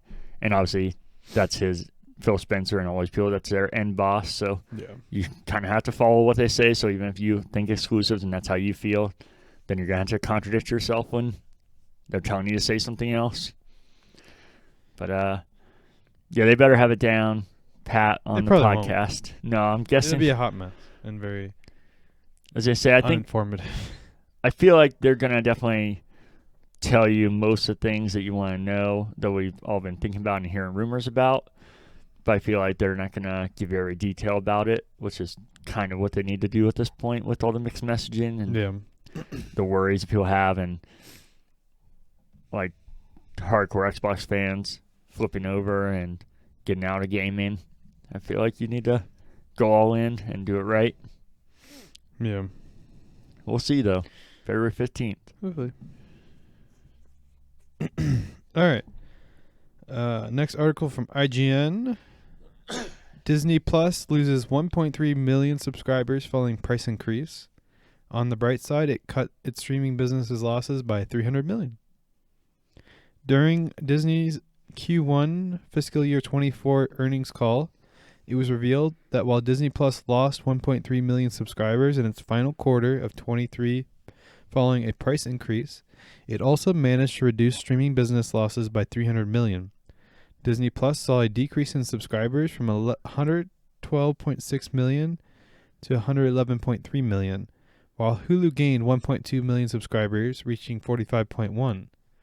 Disney anticipates adding between 5.5 and 6 million Disney Plus core subscribers in Q2 2024, despite the price increases for Disney Plus ad-free plan. The company expects profitability for its combined streaming businesses in Q4 fiscal year 24. In other news, Disney reports all-time records in revenue and operating income for its experiences department, including Disney Parks announced exciting developments such as a $1.5 billion stake. I mean, we already know about that. Additionally, Percy Jackson and the Olympians will have a second season on Disney Plus. And exciting news for Casey, Taylor Swift: The Eras Tour will stream exclusively on Disney Plus in March. CEO Robert Iger expressed confidence in the company's growth trajectory and outlined plans for various sectors, including ESPN, streaming, film, studios, and parks. And then segue into our next article, Disney CEO announcing that Taylor Swift: The Eras Tours will exclusively stream on Disney Plus. I don't know why you include this article. It's literally just what I read earlier. And then segue, ESPN. This is actually a pretty big one, so if you want to stop there. Well, I want to address your sassiness because there was more to that than your AI. It didn't give you all the fine detail about the Eras Tour and how it's Taylor's version, and you get more songs than the original. It does. It's the first time you can watch for free. And if it does say a lot of that. I just didn't read it. You didn't read it. I gotcha. So that's the biggest news of the week. Are you going to watch it? Taylor's version, Eras Tour? No, I will not. No? No. Would've, could've, should've, better be on there. Would've, could've, should've? Yeah, great song. It wasn't in the original. And it would be great to have it at home. You know what I'm saying? Yeah, so you can just watch it. You can just put it on the background all day, every day. Yeah, that's... Are you a Disney Plus member?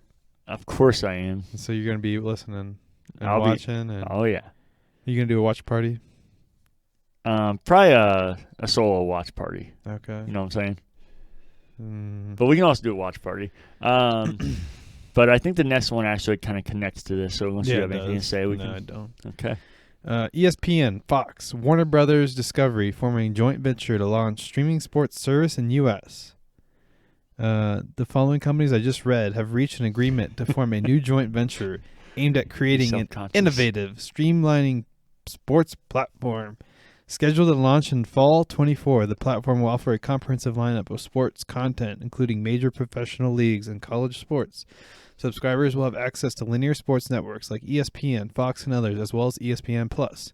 Each entity will own 1/3 of the joint venture with equal board representation. Excuse me. The service will introduce a new brand with an independent management team. Disney CEO Bob Iger. I swear I've said his name like 3,000 times today. The weird one was when you said Robert Iger, though. I was like, is that his brother? Like, oh, wait, yeah, it's another name for Bob. Yeah. Fox Executive Chair Lachlan Murdoch and Warner Bros. Discovery CEO David Zaslav expressed excitement about the venture, emphasizing the opportunity to provide sports fans with blah, blah, blah, blah, whatever. Further details will include pricing will be announced later. Quick rundown. You're going to have pro football, NFL, UFL, basketball, NBA, WNBA, baseball, MLB, hockey, NHL, college sports, quote, thousands of games and events, multiple sports across nearly 24 conferences, including the ACC, Big 10, Big 12, Big East, SEC 40. It just says 40. I don't know what that means. 40 NCAA championship events, NCAA men's and women's basketball tournaments, and the college football playoffs. And then you got golf, PGA Tour, PGA Championship, the Masters, TGL, Grand Slam tennis. You got Wimbledon, U.S. Open, and Australian Open.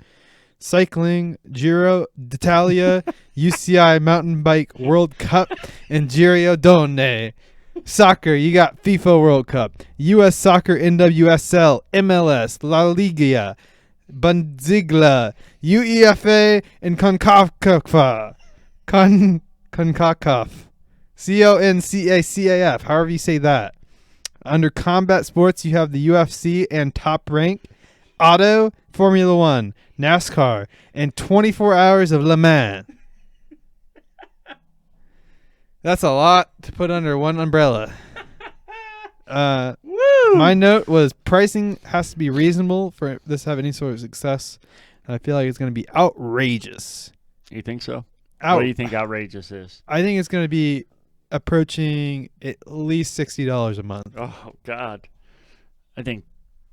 Like, they might start low, but I guarantee you within a year it'll be at least $60 a month. They might have like a 1 year introductory, like, $30 a month for the year. But I feel like if you don't lead with 30, like at the highest, then you're going to be dead in the water. Yeah, I don't see how you can put this many sports in one package. Like, sports, they love to fucking ram you up the ass. Well, I think these companies also have to realize, and that's how it connects to Disney, that there's a reason people are leaving streaming. And part of it is definitely because they're cutting down the sharing accounts. I don't have Disney Plus. I was cocky about it because I have somebody else's account, like I do most of the things. But you can't say that on here. Sorry. Disney's the mouse will find you. But I think another thing is people are finally realizing that what made streaming, I feel the biggest appeal is that you could get rid of cable and you could pick what you wanted. But now you have cable again. Yeah, Just and internet cable. a lot of people are paying more than they did for cable, and you're getting less for a lot of them too.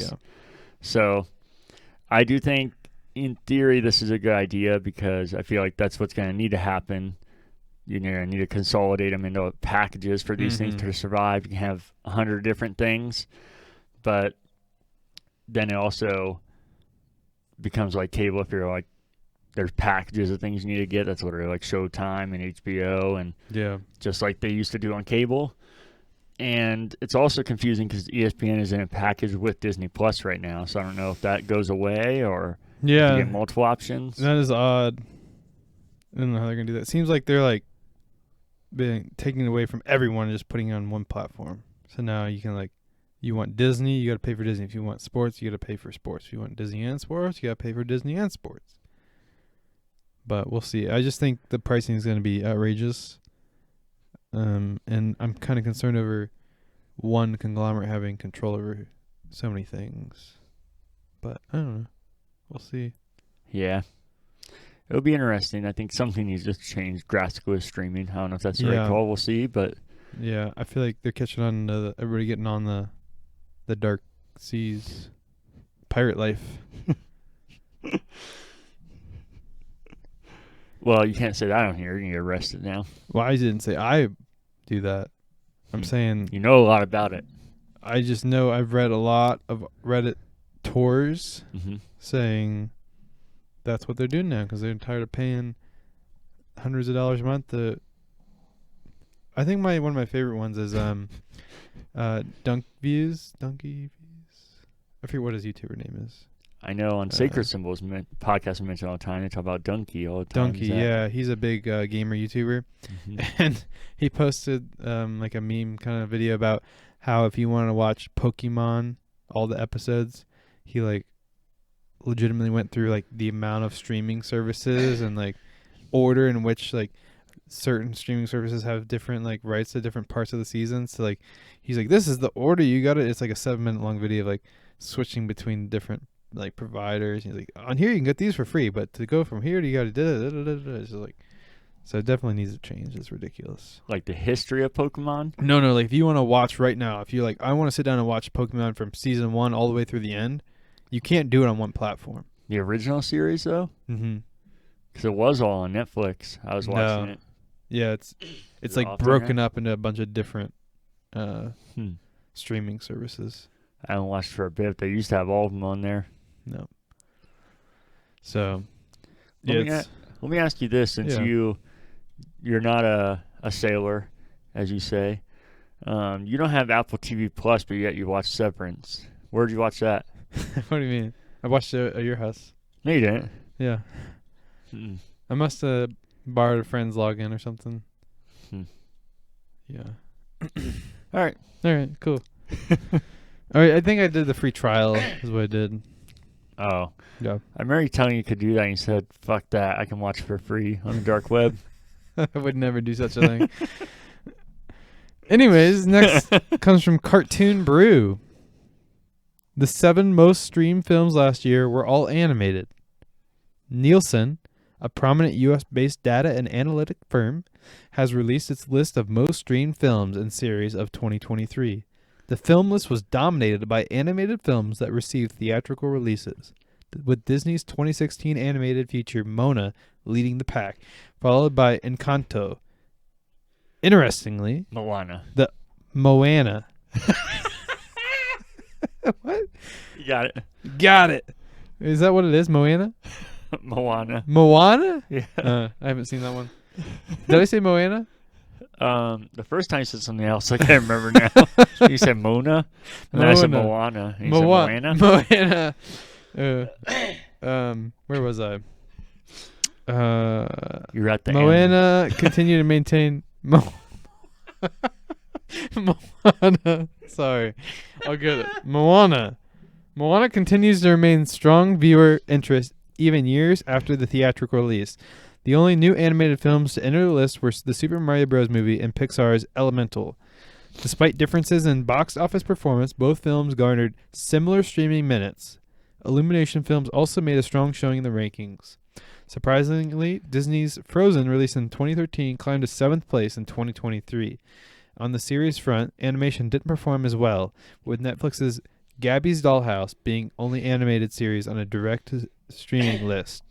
Acquired animated series like Disney Plus Bluey and Netflix Coco Melon? What is that? Is that how you say it?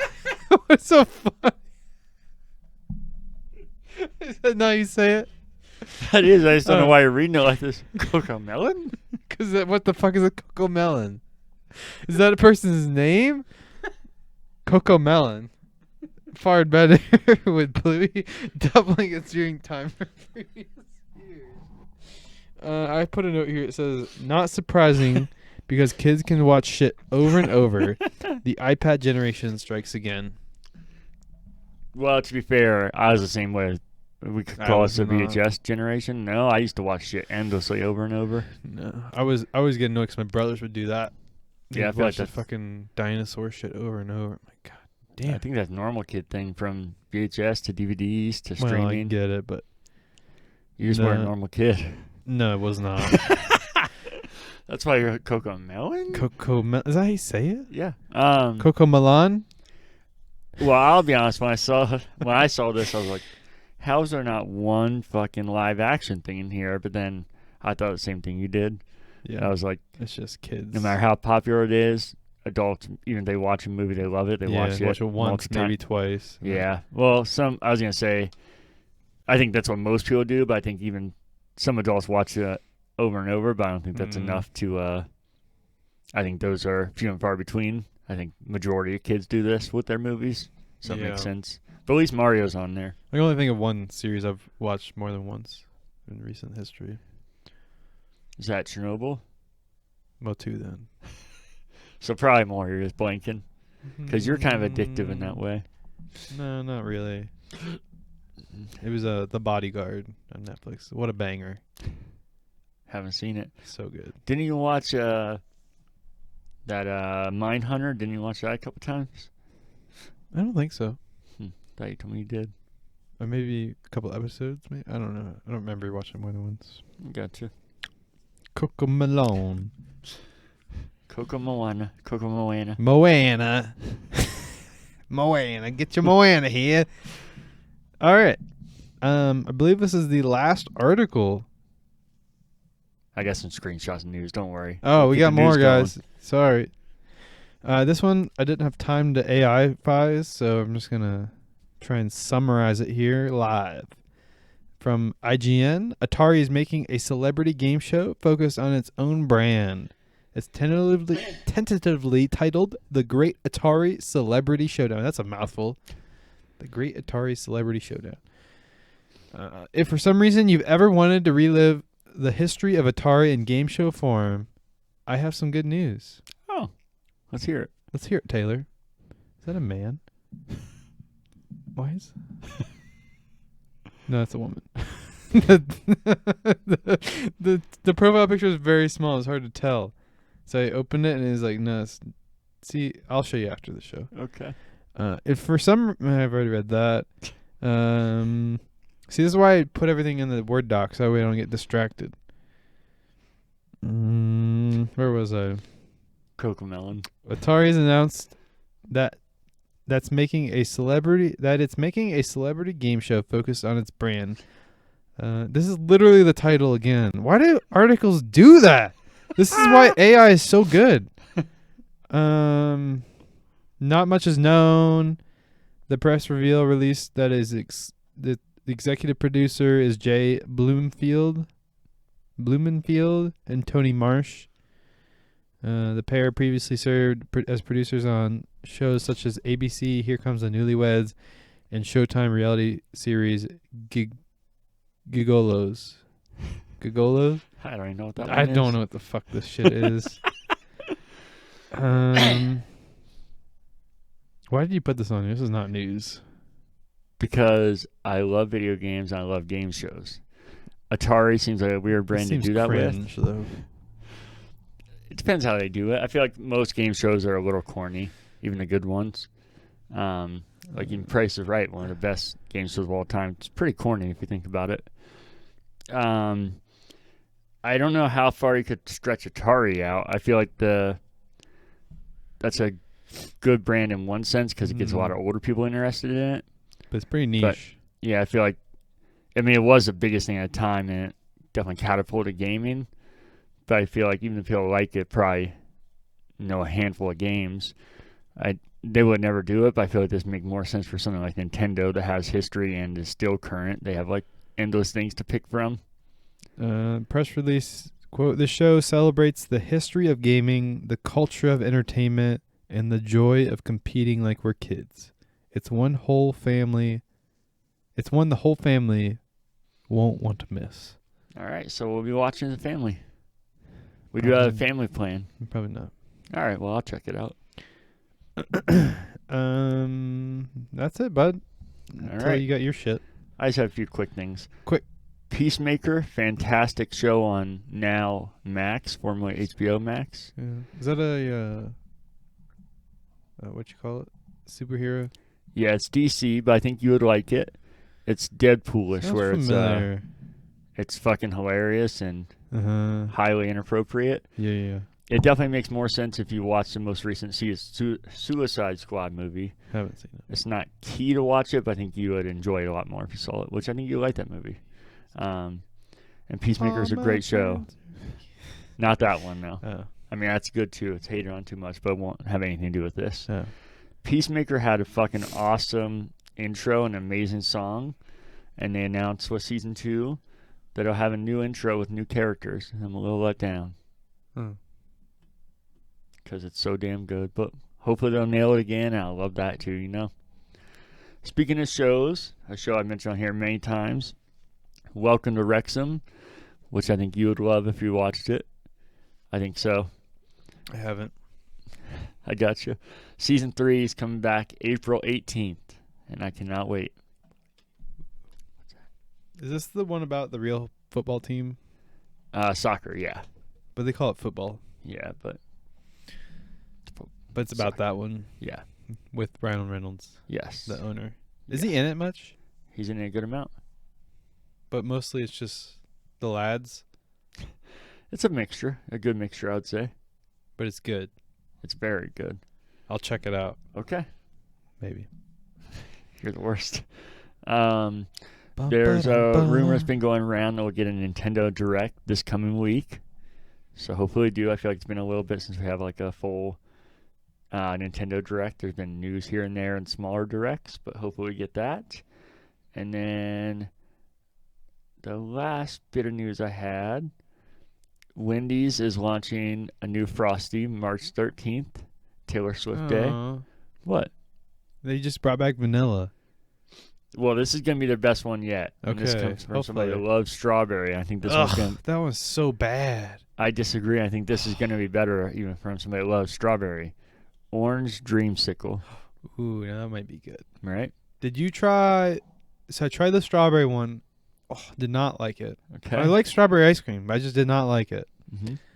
And then I did. Did you try the was it pumpkin pie or something? Or No, I didn't try that. oh, it was so Sounds bad. awful. Yeah. It was like you're eating a scented pumpkin candle. Did you try the one after that, the peppermint one? I did not. I'm not a peppermint person. I'm kind of in the middle. It was okay. It was mild, so I The- think that's what made it okay. Okay, yeah, the pumpkin one, they went all out on pumpkin, and it was like so artificial and punchy in the face pumpkin that it was like you're eating a candle. It was bad. Well, hey, let's March 13th. And the color too. The color was like it reminded me of something that would come out of a child, like a baby's butt. Jesus Christ. It was not button. March 13th, Mhm. I have physical therapy. Ends at 6 o'clock. Okay. After that, let's go on a date to Wendy's and we'll film what we think of. All right. Yeah? I'm for it. What day is that? It's a Wednesday. Oh, I bowl on I Wednesdays. fucking hate you. But I could do Thursday. I Well, guess. actually, no, never mind. Yeah, I could do. Yeah, I could do the 14th. We'll do that, princess. I'll wait to Okay. eat it. That's all I had for news, though. So we can get into pickups. Pick up your pickups Just where here. they always were after the news. Always. Hey, until you fact check it, you don't know any better. Don't know nothing. You have any Excuse me. pickups? I don't. Okay. But this is a good time for me to jump in on the mouse update for my Yes. pickup. Mm-hmm. So I looked up my M305, Logitech M305 that I said I bought for my desktop that I was rating about the battery life. Mm-hmm. I looked it up. I bought that exactly 153 days ago as of today. I looked last night at the battery percentage that was left, and it was still showing 100%. Not bad. So it's like, it's magic. As far as the Keychron M3, That's the new one, right? The new one, yes, Oh, the sir. new. And I'm really enjoying it. It's very the Bluetooth lag that I was worried about, non-existent. Just like using a USB dongle mouse. It's got some very nice RGB lighting on it that I turn off to conserve battery. I can't quote anything on the battery yet. I've only used it the week. I think it's at like 90%, which isn't great because I don't use it a lot. I don't even use it every day at work. But it is always out in my truck. Well, usually in my truck, and it's cold here right now, so maybe that's affecting it. I don't know. But other than that, I think it's gonna be a good mouse. I like it a lot. So, were you joking about loving the lights? Don't you normally hate lights like that? Yeah, I don't have them on. But it's not just they, for battery they life, look is it? nice. There's like, you have to look it up, but it's like a ring around like the backside, and then it comes up right behind the two mouse clicks. And it's not just like one colored, but it's like they have like a bunch of micro LEDs all the way around it that like change. It's really nice done. Like, it actually does look really nice. I got you. I'd recommend the mouse a lot. Well, hey, you're Ooh, gonna I be on here. did get another pickup. I just remembered. Let's hear it. I don't have it yet. I just ordered it. Okay. But it is a tool apron for work. I'm so excited for it. So it's this company. I don't remember the name of it. Maybe I'll bring it when I get it. I'll bring it and show it off. Oh, definitely. But be it's its own like series. a local USA manufactured product. It's kind of odd the way they do it. So they don't carry any in-stock inventory. It's all made to order. And the way they make it to order is they partner with like small businesses and factories in like rural, small town American, like downtown areas that are like need to be revitalized, and they partner with these smaller people that kind of like help bring up small town America. So it's a good cause. It's pretty expensive. What's pretty expensive? Don't quote me, but it was more than 150. God. You better be saving communities with this money. I think it's a tax write-off. So, but I'm excited for it. I got it for the project that I'm working on now at work. It's kind of a unique thing, and yeah. And then other pickup. This is an old pickup, but since we're talking about pickups, I got me a bike trainer. Mm-hmm. If you don't know what that is, it's like a device you strap your bike to, and then it like lets you pedal inside on your bicycle. Got one of those. I've been trying to train on it. Haven't had much success. I've only done maybe a couple hours, but I've just been so busy. So, it's not successful. You just haven't done much yet. Yeah, but it's almost. I mean, it's February, about to be March. It's gonna be outside biking season, and I wanted to get my legs trained back up so that way I'd jump right back in, go biking around downtown. I feel you. And we gotta get some biking going on. I'm bike ready. trips. You got a bike? Yeah. Okay. All right. Let's do it. Let's fucking do it. We'll have a current backloggers meetup, biking meetup. Yeah, we'll definitely do that. That's all for pickups for you? Yeah, I think so. The only one I have is a ticket purchase, but it's for something game related. Got VIP or VIC tickets, as they call them, to CorgsCon. Yeah, with a C, CorgsCon. VIC. In Very Columbus, important Ohio. Korg. I think that's what it is. Yeah. You made me forget I was going to say it, but I think this might be what it is. But we got our VIC tickets June 1st in Columbus, Ohio. Me and Dave are going. We'll have a booth. Yeah. Current backlogger booth. We're doing a live podcast there. This part's a lie. All of that. But I'll be there. If you want to come Sign get an a autographs? Yeah, ask for an autograph picture, I might do it. We'll see. For a price. But looking forward to that. It's not till June, so we got a little bit. Fun. We got our VICs. We can get into what we've been playing. Absolutely nothing. Had a I've been feeling. so fucking busy. Yeah, I got you. Yeah, just literally nothing. I haven't even. Literally. I don't even think I've powered on my computer. Other than my laptop, but. Yeah. I got a game for you to play. All right. It's a PlayStation exclusive. Well, that's not gonna happen. But when you say exclusive, that doesn't include PC, and it's on Steam. Why doesn't that include PC? Then how is it fucking exclusive? That's what they do with all Just consoles. because it's not on the other console? Yeah. That's lame. Okay, what is it? It's free to play on PlayStation, so I'm Oh. assuming it is on. Not what you're thinking. I'm assuming it is on What PC. is it? It's called The Light in the Darkness. It only takes like an hour to finish. That's lame. It's great. Fantastic little game. How much would you pay for it? How much would I pay for it? So you ask? Yeah. On Steam. Are they charging for it? Or are you asking? I'm hypothetically? asking. No, it's free. I was gonna say don't pay for it just because it's bullshit, but I'd pay $20. $20? Yeah, For a 2-hour game? I think it's like an hour. Yeah. Yeah, most of these people have between 1.7 and this guy has 5.2 hours. Must be really fucking around. There are very few games that affect me in the way that Light in the Darkness does. I wasn't sure of what to expect when I heard of a game dealing with this subject matter in such a serious way, but as it exceeded my expectations on every front. Everyone should play this game, and people should study this game. I was gonna say I feel like everybody should play it, but I think some people might not actually like it. I think some people may hate it, but I think you'll really like it. And it takes you like an hour to finish. And Okay.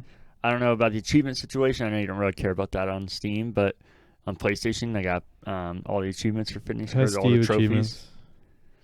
It's probably the same list. I got all of them for finishing it, so Yeah. you get that little bonus too. Nice. I played it quite a while ago. That's not why I've recently been playing. I just thought of you. So Something you can maybe talk about in about here. the Nazi occupation of France. Yep.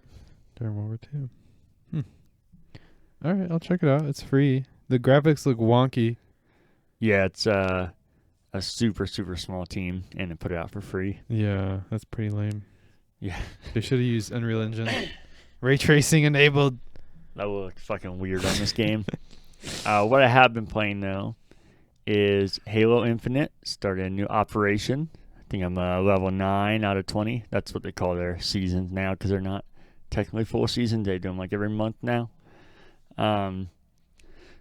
Working my way through that, having some fun. How's that working out? The operations. It's working well. Gets out content a lot faster because seasons were Pretty long. like 5 months, and these come out every month now. Yeah. So not as much content, obviously, but you get it every month instead of every 5 months or something. Played a little Madden with my friend Brenda. Been a little bit since I played Madden. And then also played some NHL with our friend Dave. Fucking destroyed him on his birthday, too. Fucking demolished his ass. Love it. And then the only other thing I've been playing, and what I've been playing most of, is Avatar. How was that? Are you still winning the achievement race? I am. I checked. Are you getting close? I checked for tonight for this. Yeah, somebody's closing in. Cody? Yep, I have 13 achievements for 327 points. You finally figure out the right game to play? I told you how I need to concentrate more on the story. I definitely haven't. Yeah. And then when I was looking and nobody's getting achievements, I was even more relaxed. And I looked today. Then Cody's red in your tail? Yeah, like I said, I have 327, 13 achievements. Mm-hmm. Cody has 11 achievements for 252 points. Oh, you still got lots of room. Yeah, but only 2 achievement difference. And He's getting the easy stuff. You're getting the hard nitty gritty. as I say, he's probably more mainlining it, which Yeah. could fuck me over if I don't just actually eventually get through it. But once you get through all the nitty gritty weird achievements and then you get on the main line, you'll be crushing his ass. I hope so. The thing is, though, we got 8 more days. Yeah. Or 7 more days. What are you doing whatever. tonight? Probably playing a little Avatar, but we'll There see how you long go. this goes. Well, let's wrap But it up. then I'll probably do the same shit. I'll probably I need to get through a story. Oh, here's this thing. Just start going again. And then no progress elsewhere. Dave has 20 points. Derek has 20 points. Bazooka hasn't started. So Nice. Bazooka's going to be writing He's some gonna be papers. Writing some why KCP is so cute. Hopefully. Cody's closing in. Funny story on this game on the Steam store. It recommends what controller you're supposed to use for it, and they recommend the Xbox controller. Oh, yeah. Weird. And then it also only has 14 reviews, so apparently it's not very popular. It's good, though. I wonder, they might recommend Xbox because people use that more in Steam. Not necessarily because it plays better, because that seems... I don't know. Can you even use a PS5 controller with it? I'm pretty sure you can now, but I think Xbox just kind of took control of that. Yeah, it just says full controller support and only lists Xbox. And then it says the developers recommend playing this game with a controller. So. Well, hopefully you play that and we can see what you think. Have you been watching anything? Not really. Nothing? Just some YouTube and current backloggers. You gotta watch your own episode. Make sure you I don't know. you don't. No. Yeah, it used to really bother me, the sound of my voice, but I got over it. That's odd, because that's a normal human thing, because you hear yourself different than Yeah, other people do. it's fine. All But right. no, nothing. I talked about American Nightmare last time, right? You sure did. You were jizzing all over it. Watch it, dude. Did you watch it yet? I'll get to that. Okay. So Oh, you did? I'll get to it. Because I always start in the theater where I saw a movie. That. I saw a movie called Argyle. Uh-huh. I mean, it's not saying a whole lot because I haven't seen a whole lot of movies from this year yet, but easily my favorite movie from this year. Really? I fucking loved it. I think you might really like it. I feel like it might ruin it even if you look it up, but you can. I will tell you this movie, if you look what other people think, you might not watch it. It is bombing hard. It had a budget of over $200 million, and it's sitting at $61 million right now. and they lined it up for a sequel, which I don't think is going to happen, sadly. 32% on Rotten Tomatoes. Yeah, I think it's fucking awesome. I think it's really good, and I feel like it might be your type of movie. It Kind of feels artsy. very stylistic, not artsy in like how movies are art. Usually when you say that's like stuck up, this movie's anything but that. It feels very Kingsman is why I thought you might I was like going it. to say, people also search for The Kingsman. Yeah. Okay. So, if that's the case, I really like The Kingsman. that's why I thought you might watch it and or might like it. Yeah. And I liked it so much that I'd even see it again if you want to go to the theater. And I saw it might even be on Apple. I know you don't. But you do still have Apple? I don't. It was a free trial. Oh yeah, the free trial. It might be on there, but even if it is, it might be one of those things where you have to rent it or pay for it. But I think this movie is a movie you want to see in the theater if you're going to see it anyways. I feel like it brings out a lot more of the style of it. There's a showing in 10 minutes. You don't have to see it with me. You can see it on your own. But I can't imagine it's going to stay in the theater much longer the way it's bombing. Yeah. So if you can Yeah, see it. there's not a lot of showings. Yeah. If you can see it, go for it. But if we can find time, I'm down to see it again. I really liked it. I would imagine, I would kind of hope by the end of the year that something would pass it. It's not like the best thing of all time, but so far it's my favorite movie I've seen from this year. At home, I watched and finished the Ted series we talked about, as in Ted the Bear. Mm-hmm. Really enjoyed it. They set it up for a second season. I hope happens. That can always be a good or bad thing. I mean, it could be bad, but I feel like I thought that about the Ted movies, and the second one is still really funny. I thought that about the Ted show. I just meant, like, they don't have a second season confirmed, but they leave it open to one, and then it never happens sometimes. Yeah, that's one of my worries because it's on the cock, and That's not what you're supposed to say. yeah, Peacock. The kids call it the cock. Okay. But that also makes me kind of get more hope because the cock probably needs everything it can right now, and Ted's been well received, so they might have extra leverage to push for a second season. Fingers crossed. Yeah. We started our new weekly show, a little show called Halo, Season 2. Oh, Season 2's out? Yep, we watched the first 2 episodes. Cody's all over that? I feel like Cody's kind of flipped on caring about reviews, and I never really care about reviews, but it's interesting because if you talk to people, they talk about Halo like it's the biggest piece of shit in the world, and the critics hate it. Guess what's sitting at on Rotten Tomatoes right now? 87%. Better. 93%. Better. 94%. Wow. And the audience here, season 1 was 70% Rotten Tomatoes. Audience score was way lower, 52. Wow. That's opposite. And this season, like I said, 94, and audience 76. So, was that a 24% jump and like same amount of jump? Yeah, that's fucking crazy. So, and reviewers usually see the whole thing. That's not just the episodes we've seen. So it's pretty crazy seeing the kind of reviews it's getting. Except it's probably like a bubble thing that everybody that I usually hear from is in the games industry. But like I said, it seems like a lot of people that are outside of it are really liking Halo that don't care about the games, which maybe that's why the wider audience is liking it so much. These first 2 episodes, the first probably 5 minutes is, I think, better than anything in season 1. It's fucking... Even the children part? Yeah, it's fucking... this is a close thing to the games, I think. It's so awesome. Huh. But I think it has the similar issues the first season does, of the helmet taking off, and I feel like that got even worse. It's almost like they're trolling you.